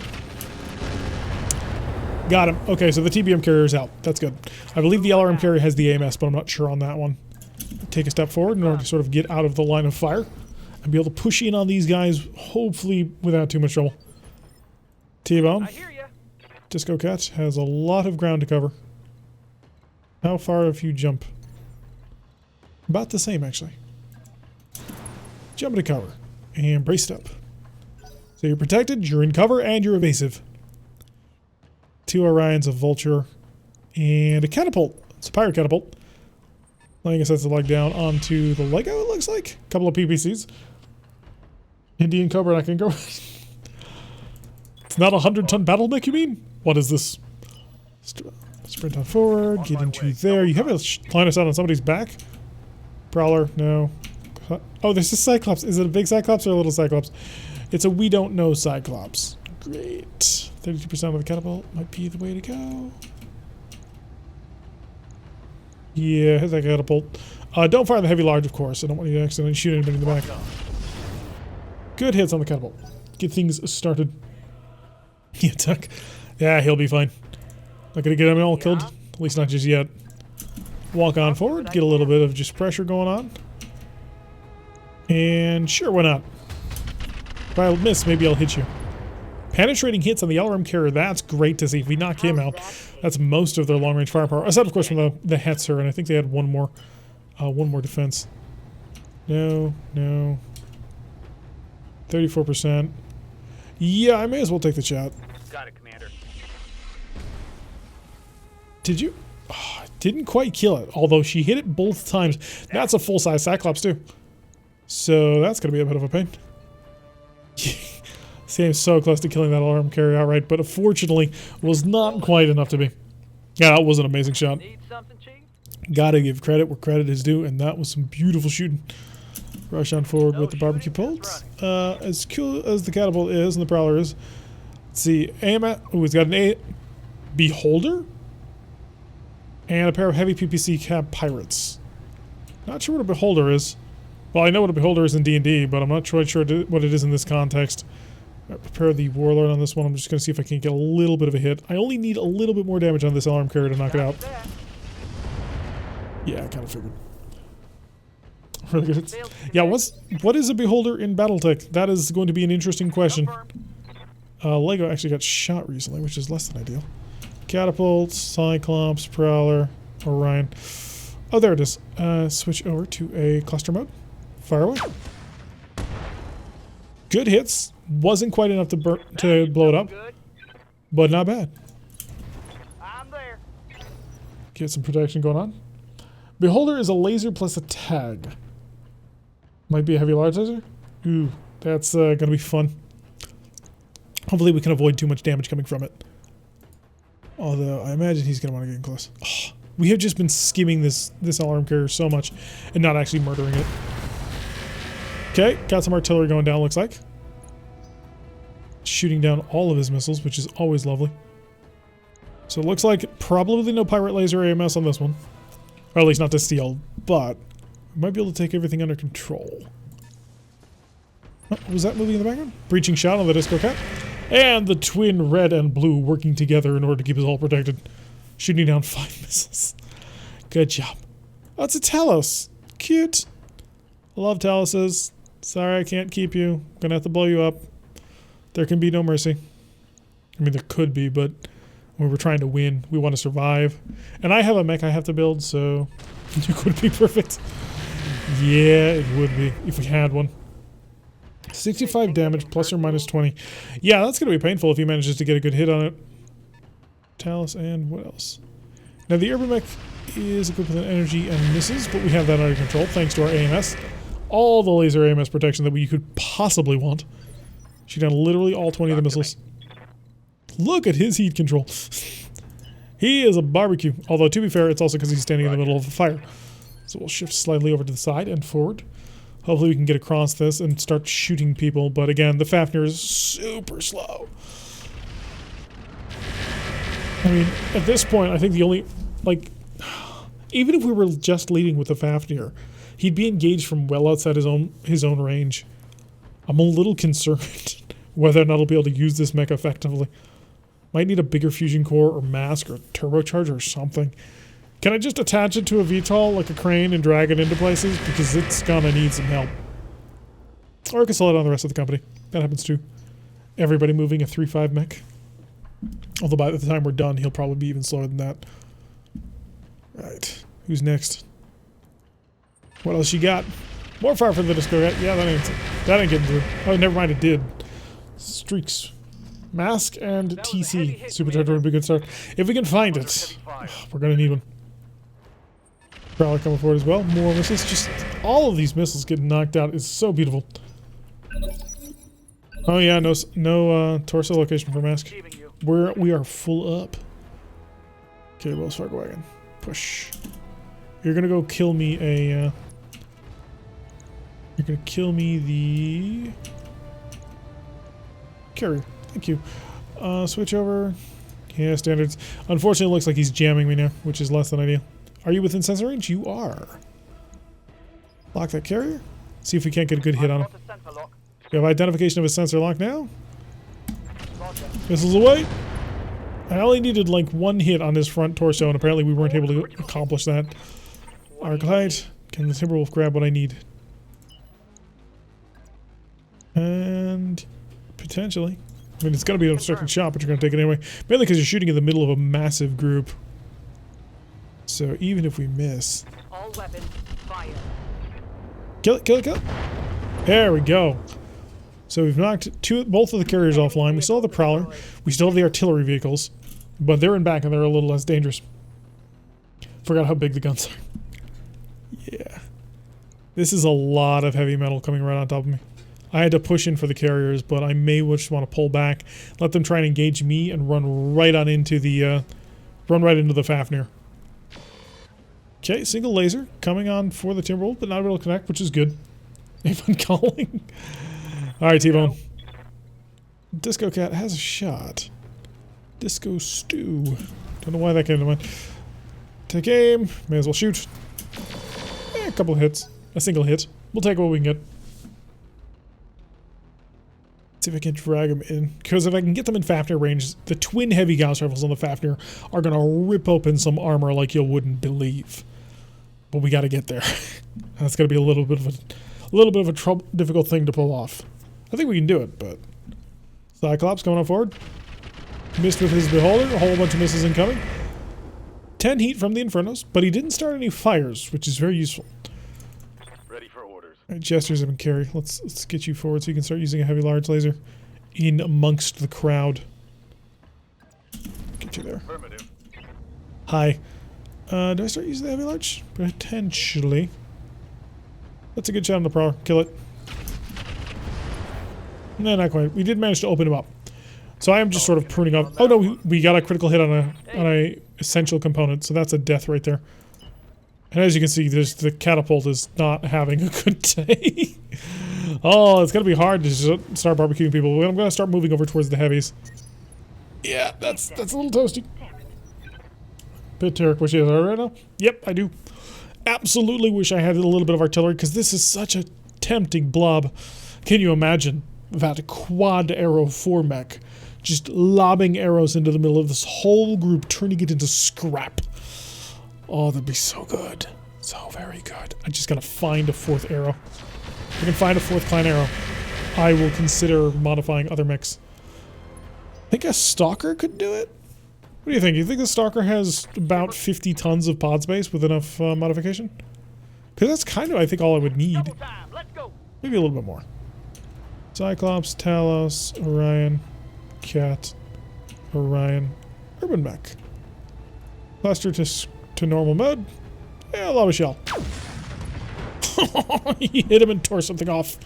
Ha! You like that? Good shooting, Tex. Shoot NVM? Oh, when you start shooting? The Emperor probably could. Yeah, if we run into an Emperor, that might work out. Would be close. Yeah, Stalker with 4 arrow force. That's what I really would like. Or an Emperor with 4 arrow force. I wonder if... Does it have models for arrow force, Shade? I know you were limited on definitions when you made it. So I can't imagine that you were able to put all of them on there. Emperor only has 2 hard points? No! The dream has died. Not a bad dog. Could actually get a fairly accurate shot. Shut off the heavy rim, and sure, we're gonna take a shot over your head. Try not to suffer too much. Could shoot the Cyclops. Oh, only the Cyclops is in sensor range. Okay, lay it down on him. Let's see if that improves my accuracy at all. It did quite a bit actually. Locking on. Oh, double hit right there. Looks like 2 center torso strikes. That is exactly what we want. It does it as 1 per side torso. So we need 1 in the arms, 1 in the side torso, 1 in the other side torso, 1 in the other arm. Because I think they're too big to just cram into the same location. Okay, got an Orion moving up. Yeah, I know. These guys are doing out of this world shooting today. Some real good shots despite some real mediocre accuracy numbers. So I'm rather impressed actually at the moment. Don't get too cocky. All of the incoming missiles are being like taken up by all the incoming AMS. It's really good. Well, we probably shouldn't be relying on it. How about the damages of Cyclops? Center torso, side torso. Okay. This thing is really dangerous, actually. I mean, the twin heavy PPC and the Beholder, he's got about 3 weapons that deal between 70 and 80 damage. So that could hurt a lot if he manages to strike me. Oh, we've got a rack on a Vulture. Right. So he's got 2 racks on his arms. We've built many mechs similar to that. Although I think they're light rack 5s, if I'm not mistaken. So they're basically normal, because they do less damage than, well, than an AC-20. Or an AC-2. Alright, Raid Boss. Can get a line of sight. Probably won't have any accuracy to make that shot. Yeah, so we're just gonna save. I need to keep the temperatures down so I can keep up charging the AMS. It's eating up a lot of heat, but it's well worth it. These PPCs are doing insanely good. Incoming missiles! Oh, at the last moment, the Pirate Laser AMS just plucking them out of the sky before anything can happen. Literally all 20 of them. Oh, but he misfired. Crap, we gotta go from overload and set it to normal mode. It's Punisher. You done good, but AMS to normal. That's it for the point defense. So now we gotta make sure that we knock out all these missile carriers because it's too much. We're switching over to high explosives. And let's give this Cyclops some love. He does have a point defense on board, which means we are going to have to put some pressure onto him. Jump. Gonna jump in on the Cyclops to get maximum evasion and aggression onto him. All weapons are go. Some good hits, and we've lit the area tile that he's on fire. Yep. And Arclight can sprint to Timberwolf. Because now's the turn where we hit the Cyclops with like a truck. Maximize all that. Could go for the heat, not gonna bother. Take this. If I was going for salvage, I would, but we're not. And I think the Beholder is head mount. 1% every time it shoots a missile to crit, even on normal. Yeah, I don't want to turn it off just yet. You kept the Thumper then? We haven't kept a Thumper. Wishing I had the Thunder Chief to give you. Adios, Red. Glad to have you along for the ride. Hopefully you enjoyed it. Alright, Apollo, bring the barbecue bolt. Apollo can't shoot anybody with a barbecue bolt. He's just too toasty. I'd love to, but like, look at my temperatures, man. Chill. Radical heatsink is back down to normal, so we don't have to worry about it exploding on us. Which is always very important. Because if your radical double heatsink kit explodes, then... well, you start taking heat after a little while. The first one is free, but the second one, I think things start getting a little bit shaky. Wasn't able to do as much damage to the Cyclops as I was kind of hoping for. I was hoping to have a penetration, but maybe that was a little bit too optimistic. Jester and the Urban Carry. Ooh, that might be a good angle. On my way. I do want the Urban Carry up close on top of the enemy. So high explosive, high explosive, high explosive, and go for the Warlord. Onto the Cyclops. Come on, connect. Taking the shot. Hit him with the large, which is good, and then a good follow-up with the ATMs. So we're starting to get a pretty significant amount of damage onto him. Lego's gonna sprint over here. He's not gonna quite get to that side angle that I want. 34% is not good. I'm gonna lay a sensor lock down, see if I can't just improve everybody else's luck just a little bit more. I don't know if we're being jammed or what's going on here. It might be that pirate catapult. Engage target. Oh, he nailed it. Good shot. And he got a penetration on that. Thunder Chief is Shade's custom Huron wearer. Oh yeah, I remember that. Is it possible in RogueTech to shut down one of your mechs without having a punch out? Not yet. So there's no way to shut down a mech yet. Aside from overheating it. But I think that'll be worked on eventually because they've been doing status effects for everything else. Although the question, well, I suppose you could save a little bit of heat with that one, but do you have just a line of sight on the hiccups? You do. If I moved you, it would probably get worse. But if I can bring the heavy MRMs to bear, yeah, it got much worse. You're gonna shoot anyway. You're gonna shoot acid. So try not to get hit. Firing all weapons. We spread that acid out on everybody. Ooh, that hit something good. So that's good to see. So now that he can bring his heavy MRM into to bear, he should be able to start spiking a lot more damage onto that target. Okay, they're shooting the Urban Carry, which is solid. Happy with that one. Oh, that's annoying because if you take engine hits, you can have a mech that overheats and shutdowns to restart and just uselessly repeats every other turn. Your mech has to be cold enough in order to actually restart. So if you got overheated by going max over your threshold, then in order for you to turn on, you have to get underneath your normal heat threshold. So if you stay way over the line, you're never going to turn on anyway. So it's not the worst thing. I actually had that happen to me once. The mech just could not sink any heat, and so eventually it did overheat and just never was able to turn back on. Well, actually, no, I think it did end up turning on after like 5 or 6 turns. Wait until the new heat system at 1.8.1. It will follow tabletop rules. Really? So I can like force ammunition explosions at high heat? Is that going to make capture attempts much harder?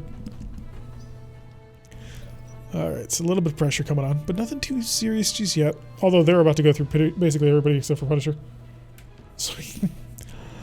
If I can get Punisher up on top of him. Of course, the reverse goes for as well. Because whatever you can do, the enemy can do back to you.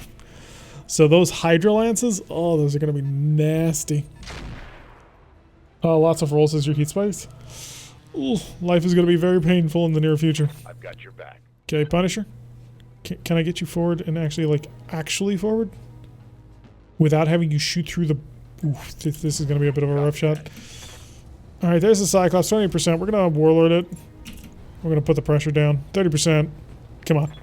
Brought this on yourself. He missed both shots and still managed to hit 2 targets. I'm on board with that one. Good job. Oh, that was beautiful. Somebody just... I think the Talus got hit with one. Oh, ooh, we got a Black Carpus Talus. Right, so he's got to be cooked. We got to cook him out of the mech. Makes Inferno a great tactic. Inferno's always been a good tactic. Although it makes it a very dangerous tactic against you now. So, those Hydra LRM carriers are going to be nasty. Oh wow, you are just like the massive center of all irritation, aren't you? I can see your entire jamming radius. I'm not pleased. Okay, rush on in. Give the Cyclops an accurate shot. Okay, switch over to SRMs. Accuracy goes down the drain. Give me Infernos. More Inferno. More Inferno. Not you. Oh, I don't have the Taliesin shot. Right, I do have to cook him. I have to take him intact and alive. Alright, so switch back to follow leaders. Follow leader, follow leader. You can switch back to listen kill. Because we're just going to lay a little bit more pressure onto the Cyclops. Although somebody just had a center torso open. But I think if I can shatter the Cyclops, I might feel a little bit happier about life. Ah, wasn't quite enough damage to shove him over the line. Wells Fargo Wagon, on the other hand, is absolutely going to make sure that you stop existing. Well, you'll knock over. Was that a stop existence? Hostile removed. That was a stop existence. Good job. Okay, so the Cyclops is now down. We can start to focus on the catapult. Aside, of course, from the Talos, which we do want to cook. So Timberwolf, come on in. Start this catapult. Understood. Moving With fast. more ways than he knows are possible. Because you're jamming everything. I do not like this jamming. If I can shatter him, I can take away that jamming field. Of course, I have 2 Orions right next to me, so. But if you're showing why you don't cluster too tightly. Yeah, that was a brilliant shot. I think he's open center torso up on, like, I think this Orion. So I might be able to pop him pretty quick. If I can get close enough. Because I am still suffering from a lot of jamming effects. So if I can knock out this jammer and get a little bit closer, I might even be able to cause some serious havoc on the enemy. Shift on over for the catapult. 66. Here we go. Good hit. Penetration as well, so we are starting to knock on through their armor pretty well. Do I have a side torso? We do. Oh, it's a side torso as well. How much I want to bet he's got an XL or equivalent in terms of crits? Because if he does, then we might be able to shatter him before we can do anything. Depends, of course, who moves on phase 21. Because I need to get more people onto target. T-Bone! Good to go. Alright, bring in the Disco Cat. This is kind of the entire point of the Disco Cat. Sprint on in close. Try to twist a little bit so you're not super exposed to being shot at. Oh, that's exactly what I wanted to see. Firing everything I've got. Okay, you plowed a lot of firepower into his leg and his arm, which was not the plan. I mean, I can't yell at you too much because you did get a lot of hits. It's just you didn't get hits in the locations that I cared about. Here comes the Talos. He is undying, and he's got a sensor lock going down on everybody. Oh. Yeah, I should have expected that. I knew he had it. I just didn't think to do anything about it. Okay, keep pushing. Primitive. Cute, but no, he won't die. I mean, we could kill him, but not in a way that I want to. Your leg is open. The Urban Mech Center torso is open. Yeah, you're the one who needs to die. Oh, good hits from all of the PPCs, plus a solid follow-up from the acid. There goes his left arm and his engine crit, lower leg destroyed. He is about to shatter. Please don't be next. Oh, you already moved. You're on 22. Vulture coming in with another sensor lock. Oof. So we got 2 of them coming down. This has just exposed most of my assault group right up front, which is going to be a bit of a problem. They rely quite a bit on their maneuverability, and the Timberwolf has none. He's going to get shot at a lot. Lego also has none, potentially a major target. Sometimes the AI does, right? Yeah, sometimes the AI comes up with something pretty good. And double sensor lock has just stripped 2 of my mechs of all of their protection. How bad is the Shadowcat? Shadowcat's down to 1. Aye, aye. That's not good. Eben carry. Move up close and personal. I need you to kill their jammer. It's a critical death on this one. I'm also going to need you to duck in the Shadowcat, because if you don't, you may explode. There we go. Jammer's out. Whew. So now, we can start taking accurate fire on people again. Okay, Orion, moving to the side. Jammer removed. He's going to take a shot. He will not take a shot. Interesting. The enemy smells blood. Yeah, they're certainly trying. This Talos has got to be cooked. That's going to be hard. He's in the water. He's got a huge heat reserve. I've got 2 mechs that can start barbecuing him, but taking him down is going to be a bit of a trick. Timberwolf taking some hits. Timberwolf is one of the mechs I have to keep alive in order to start the cook procedure on the Talos. Talk to me. Punisher. Keep the pressure forward. keep it moving. Roger So do you that. have any cockpit systems? You don't. Despite all your innate bonuses, you don't actually have any cockpit bonuses. Could shoot the Hetzer, could shoot the Urban Mech. Double tap the Orion? Yeah, double tap that Orion. The one next, yeah, that one. Confirmed. Oh my god, he hit it twice! That was a critical hit. Nice job with that Fafnir. Alright, so that Orion's just been rocked back. Alright, Urban Mech shifting on forward. Gonna fire a little bit of fire, but you know we have quite a bit of point defense surrounding the area. That may actually be the big saving grace for us. That may actually keep us alive. Back to the top of the hour, and Apollo's up. Bye. Apollo can begin the burn procedure. I want to move first. I wish to walk into close-ish range. I'm gonna get right on top of you, buddy. Hi. Let's move. I'm gonna Warlord as well, just for the maximum, and then we're gonna set to SRM mode on all of our missiles. Set them to Infernos, Infernos, Infernos, Infernos. Let's get cooking. This is the best way to get through a mech like this. Ready. And he has heat, his heat gauge is just gigantic. That plasma exclamation point that he has actually improves the amount of heat that he can handle. Not you, because you're not part of my fight anymore. I could just knock you out just to ensure that you're not there anymore. You are potentially exposed to me. What I'm going to do is I'm going to lay down a sensor lock on the Talus. He's moving at 19. Arclight is a 22. So this will help Arclight take a shot at it. And then I'm going to focus on the Orion that is behind him because that leg is vulnerable. If I knock it over, that'll push him back. So high explosive on all my ATMs. We hit something good. Target eliminated. Nice. Okay, I was not expecting Orion to just detonate like that, but I'm going to take it. Take what I can get on this one. Could actually slink around behind the back of him. You're a vulture. You're dangerous. You have racks. I don't want to give you an opportunity to cause too much damage to me. Really? I can't. If I slip right there, that is giving an opportunity for that Talus to get behind me, but I think, yeah, the pressure. Roger. Put on the pressure. Good. Hip destroyed. That's going to make him unsteady. Vulnerable. I could hit him with some long-range missiles, but, well, all my long-range people are currently already spoken for. LRMs to incendiary. Do you already see him? You do. Do I want to fire the heavy larges? I think I do, actually. Eat. Come on, enough heat, enough heat. Only 31 heat. Are you kidding me? That's not good enough. Okay, pull away. Start to turn. Protect yourself. It's going to take another turn at least to get him under control, and that's going to be if we're lucky. Shift in behind. Ooh, can I jump in behind him?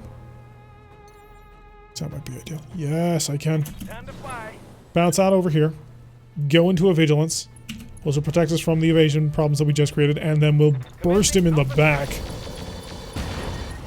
And that'll take out his engine. Enemy down. Alrighty, so we've got the Vulture out of the fight as well. That'll be a nice help. Not a Mad Dog has several wonderful targets to take on. What if you just stood still and started shooting things? 34 on the Urban Mech is actually pretty surprising. Could knock out this Hetzer. Really tempted to do it.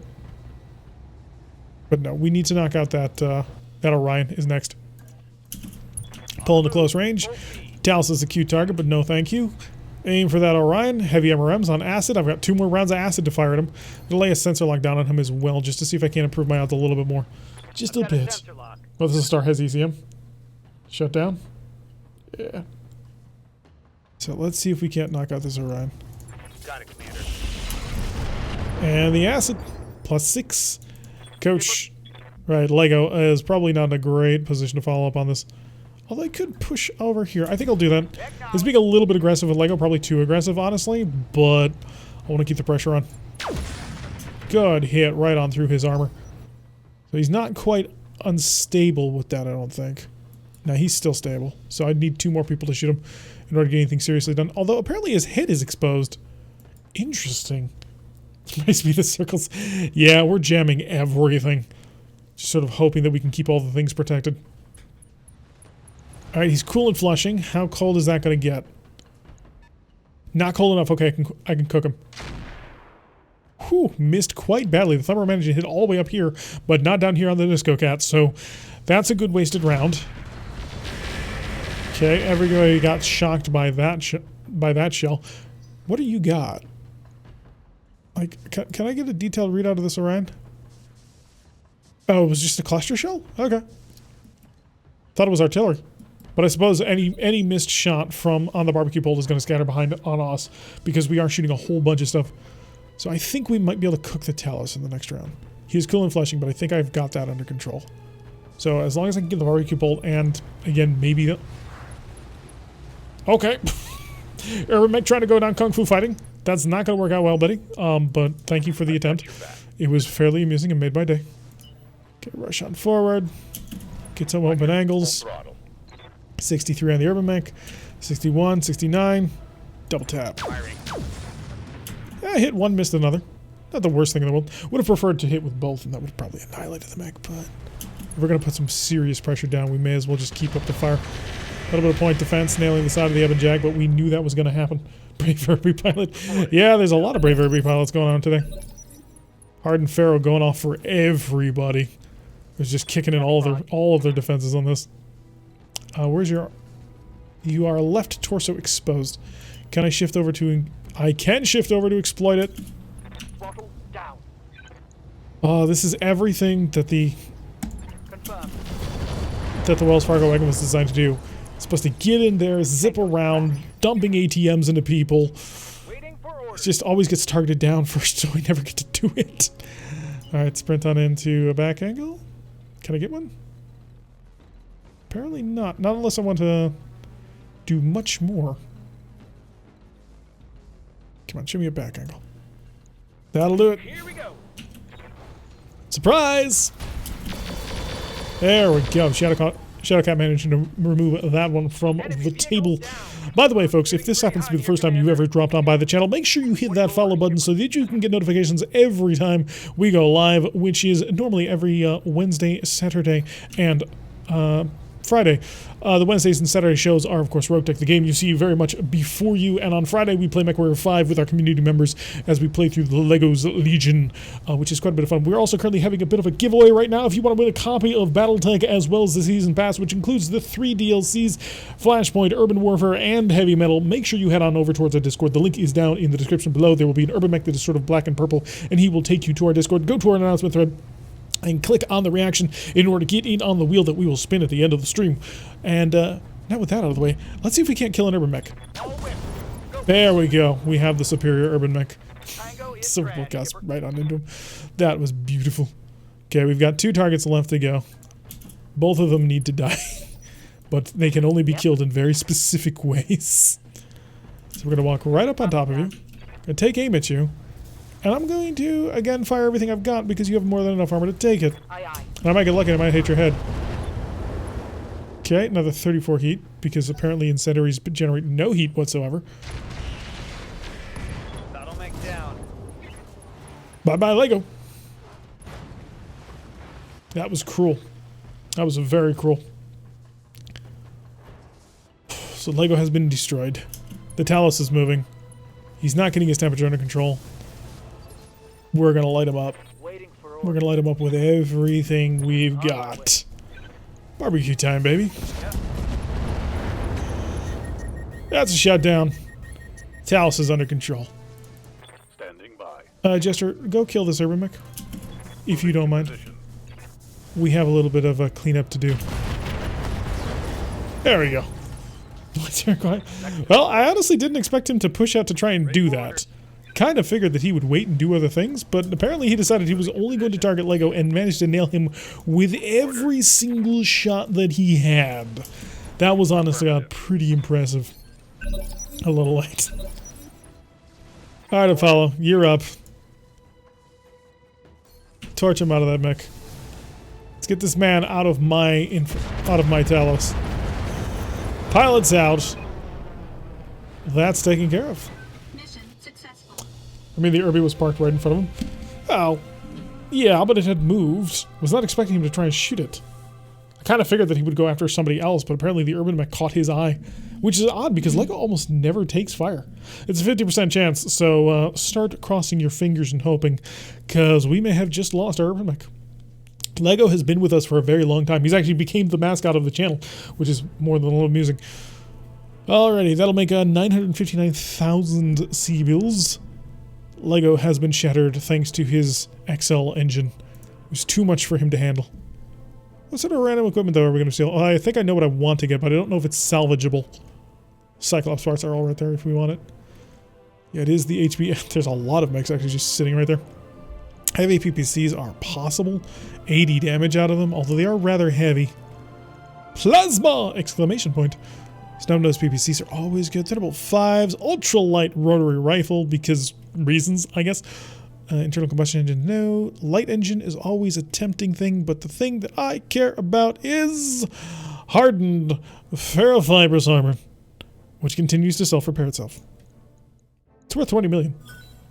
We also got an indirect fire plus a 5 prototypable heat sinks and double plasma ammo. We needed that. That's really good. So we found our second hardened fibrous armor, which means another mech will have to be modified to equip it. We could, I suppose, put it on Lego.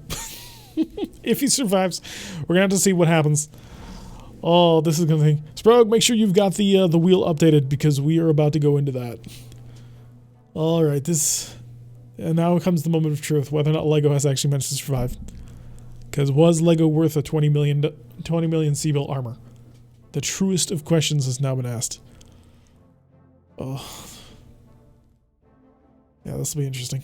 This will be very interesting to see where this goes. Pray for Lego. Indeed, pray for Lego. Whether or not he survives will be the truest test of all of our things. Okay, Barack has taken Lintz from Steiner. Curita took Pulsenigo from Rasselhag. 225,820. That can only mean possibly one thing. Lego has survived. I think. Lego survived. He is intact. He is here. Oh, you lost his silver bullet. It's a good thing I got 3 more. Damn. Damn, son. Lego will take 6 days to fix. Literally unkillable. Yeah, he's gonna take 6 days to fix and that's it. Holy crap. All systems nominal. Thank you, Hasmo JC, for the follow. Glad to have you along for the ride. Hopefully you will enjoy your time spent with us. Alright, what do we have in storage? Any more components? We don't. If I were to sell the direwell parts, I could probably build the Fafnir to full power. Should we do that? What do you think? Sell the Fafnir parts, sell the direwell parts to build the Fafnir? Or the Annihilator part? Sprague is like, no. Fix the Pirate Laser AMS. Okay, if I wanted to do this right here and right now, come over to my hardened ferro. We throw that on there immediately. Come over to my engine. We throw on a Clan XL. Yeah, we're already at maxed. We already can't afford it. Why? Clan Endo. 2 tons remaining. Do I have another ton of, do I have another ton of gas ammo? Of heavy gas ammo? We don't. Okay, so I guess it does have to be the, it does have to be the laser. And X-Pulse. 6.3 million C-bills. We are a million away. RogueTech? Yes, indeed, this is RogueTech. Right. We're 1.1 million C-bills away from being able to afford this. So, still gonna have to just remain underweight. This is gonna give us an opportunity, though, to rebuild Lego better than he was before. I've been meaning to rip that XL engine out of him for so long. So, that'll be great. Alright, so folks, we have been talking about it the entire stream action for the past several days, and now is the moment of truth. We're going to go have our giveaway. You want to run one last call on the giveaway? Okay. So folks, if you want to get in on our giveaway of a copy of BattleTech along with the Season Pass, which will include the Flashpoint DLC, which had the Hatchet Man and... See, it had the Hatchet Man and the Crab. Urban Warfare, which had the Rapier and the little guy, the... God, what's it called? The Javelin. And then Heavy Metal, which had 8 other mechs plus 2 more that got added in for everybody. Make sure you head on over towards the Discord. Look down below. There will be several Urban mechs. One will direct you to our Discord. Go to the announcement thread and then click on the Mrs. Claus icon in the announcement thread. that happens to say, click here for the chance to get into the giveaway. This is your last chance to get in on it, so make sure you head on over there right now as I go chill for a couple of days in order to fix everything. Yes, Sprogue has thrown up the link in the chat if you don't want to look at our adorable little Urban Mech down in the bottom. Oh yeah, I've got to fix his arm. So I'm going to go fix his arm first, and then Sprogue is going to ping me when he's ready, when he feels that everybody has had a sufficient opportunity to get in on the giveaway as we desired. I'm a little amused, though. The raid boss took literally no damage, as did the Not a Mad Dog, so that's kind of amusing to me. 2 days to get his AMS back up online, which will be good. Jury-rigged lamps. That's one way to do it. Alright, let's make sure that's pushed up to the top. So we have a raid boss ready to go soon. And we'll cycle him down. There we go. And we have a couple of days that we need to chill. It's top of the month. So we do want to make sure that we take another cup. Send Simulated Leopard. Sure, we'll explore the moon. We gained 50,000 Seabills. Cool. Not bad. Yes, good luck to all of you. Yes, the giveaway is, of course, provided by the lovely and talented Corbin117, also known as Sean, also known as Alcatic, who has been such a huge help to the channel, providing us with all sorts of stuff for these giveaways. So, a very big thank you to Sean for making us have that opportunity. And go in and see just how badly damaged the Lego is. Wrong button. See how bad it is. See if we can put him back together. I mean, I already know that he's lost his XL engine. So there's that gone. Repair. I already had Kleinando and Pharaoh. So an engine 130, 2 heat sinks, and a silver bullet Gauss rifle pirate. Right. Can I replace that? No? Are you trying to tell me I have no engine cores? Because I'm gonna be honest, I don't believe you. How do we not have any engine cores? We literally have engine cores. Well, I'm confused. Alright. Well, if I wanted to equip things onto him, we'd throw, of course, a Clan XL onto him in order to make sure he's extra well protected. We'll keep the normal no heatsinks at all. Although, of course, we do need 2 standard heatsinks inside of him in order to just keep the mech running. The weapon itself, of course, a silver bullet Gauss rifle, which we happen to have 2 of, so we can make it work. And the engine 130. But all of our cores apparently disappeared. Yeah, I'm guessing it's just a glitch for this one. Because I know I have a whole ton of engine cores. I don't think I have a 130 though. So that'll be an interesting thing to take a look on. Alright, Sprogue, are we ready to go? Are we ready to check? Has everybody had an opportunity? I will grab this. Alrighty, close that. Alright, Sprogue. Are we prepared? Is everything proper? You pinged me? Okay, I see the ping. Alright, folks, so we are about to have our giveaway for BattleTech, the Mercenary Collection giveaway. Let me set a couple of things up so you can now actually see the wheel itself. I just want to say good luck to everybody, and once again, a huge thank you to Corbin117 for being such a good sport and providing these games for us to give away today. So here is the grand wheel. Are we prepared? Good luck to every single one of you. Round and round and round it goes. Where it stops, nobody knows. Up. Everybody's got a chance. And it is... Voulez-vous! Voulez-vous has managed to win a copy of BattleTech the Mercenary Collection. Congratulations! Thank you so much for being a part of our community, and thank you so much for entering into the contest. Make sure on the Discord you PM Sprogue so that he can get everything sorted out for that. Congratulations on your brand new copy of BattleTech the Mercenary Collection, which includes all 3 DLCs, those including Flashpoint, Urban Warfare, and the brand new Heavy Metal. Hopefully you will have a great time, and hopefully you'll also use it to play RogueTech, which is, well, frankly, really, really fun. I think you might enjoy it. Alrighty, folks, that has been one hell of a stream. Highs and lows. We started in a position where we were literally going to lose our company out from underneath us, and things ended up going just the way we needed them, and we were able to pull ourselves out of this tailspin and get us back into a comfortable position to the point where we are finally starting to think about rebuilding the Fafnir to its ultimate form, which we really need. Also a bit of a sad day. Lego has been destroyed, but we shall rebuild him better than he was before, just as soon as we managed to find our fusion course somewhere in the area. Are we raiding? We could indeed raid. Let's go check out to see who's available to be raided. I have not been checking this thing, so Good night, Corbin. Thank you for showing up, and thank you for being here, and thank you so much for being such a huge part of our community. Doug's playing. Let's go check him out. I'm going to go. What's he playing? Is he playing MechWarrior 5 or Tug? King compete. There's me. Hi. Let's see. Is Tug playing? Raid Tug because HP is offline. Okay, what's Tug playing? He's playing MechWarrior. I need to go and locate him in the list of the. Where is it? There it is. Raid channel. Tug. How do you spell it? Oh, there it is. Tugabubba. There he is. All right, folks. Let's get ready to drop on in on our good friend Tugbobo, the only person that I know who also happens to stream from an actual tugboat.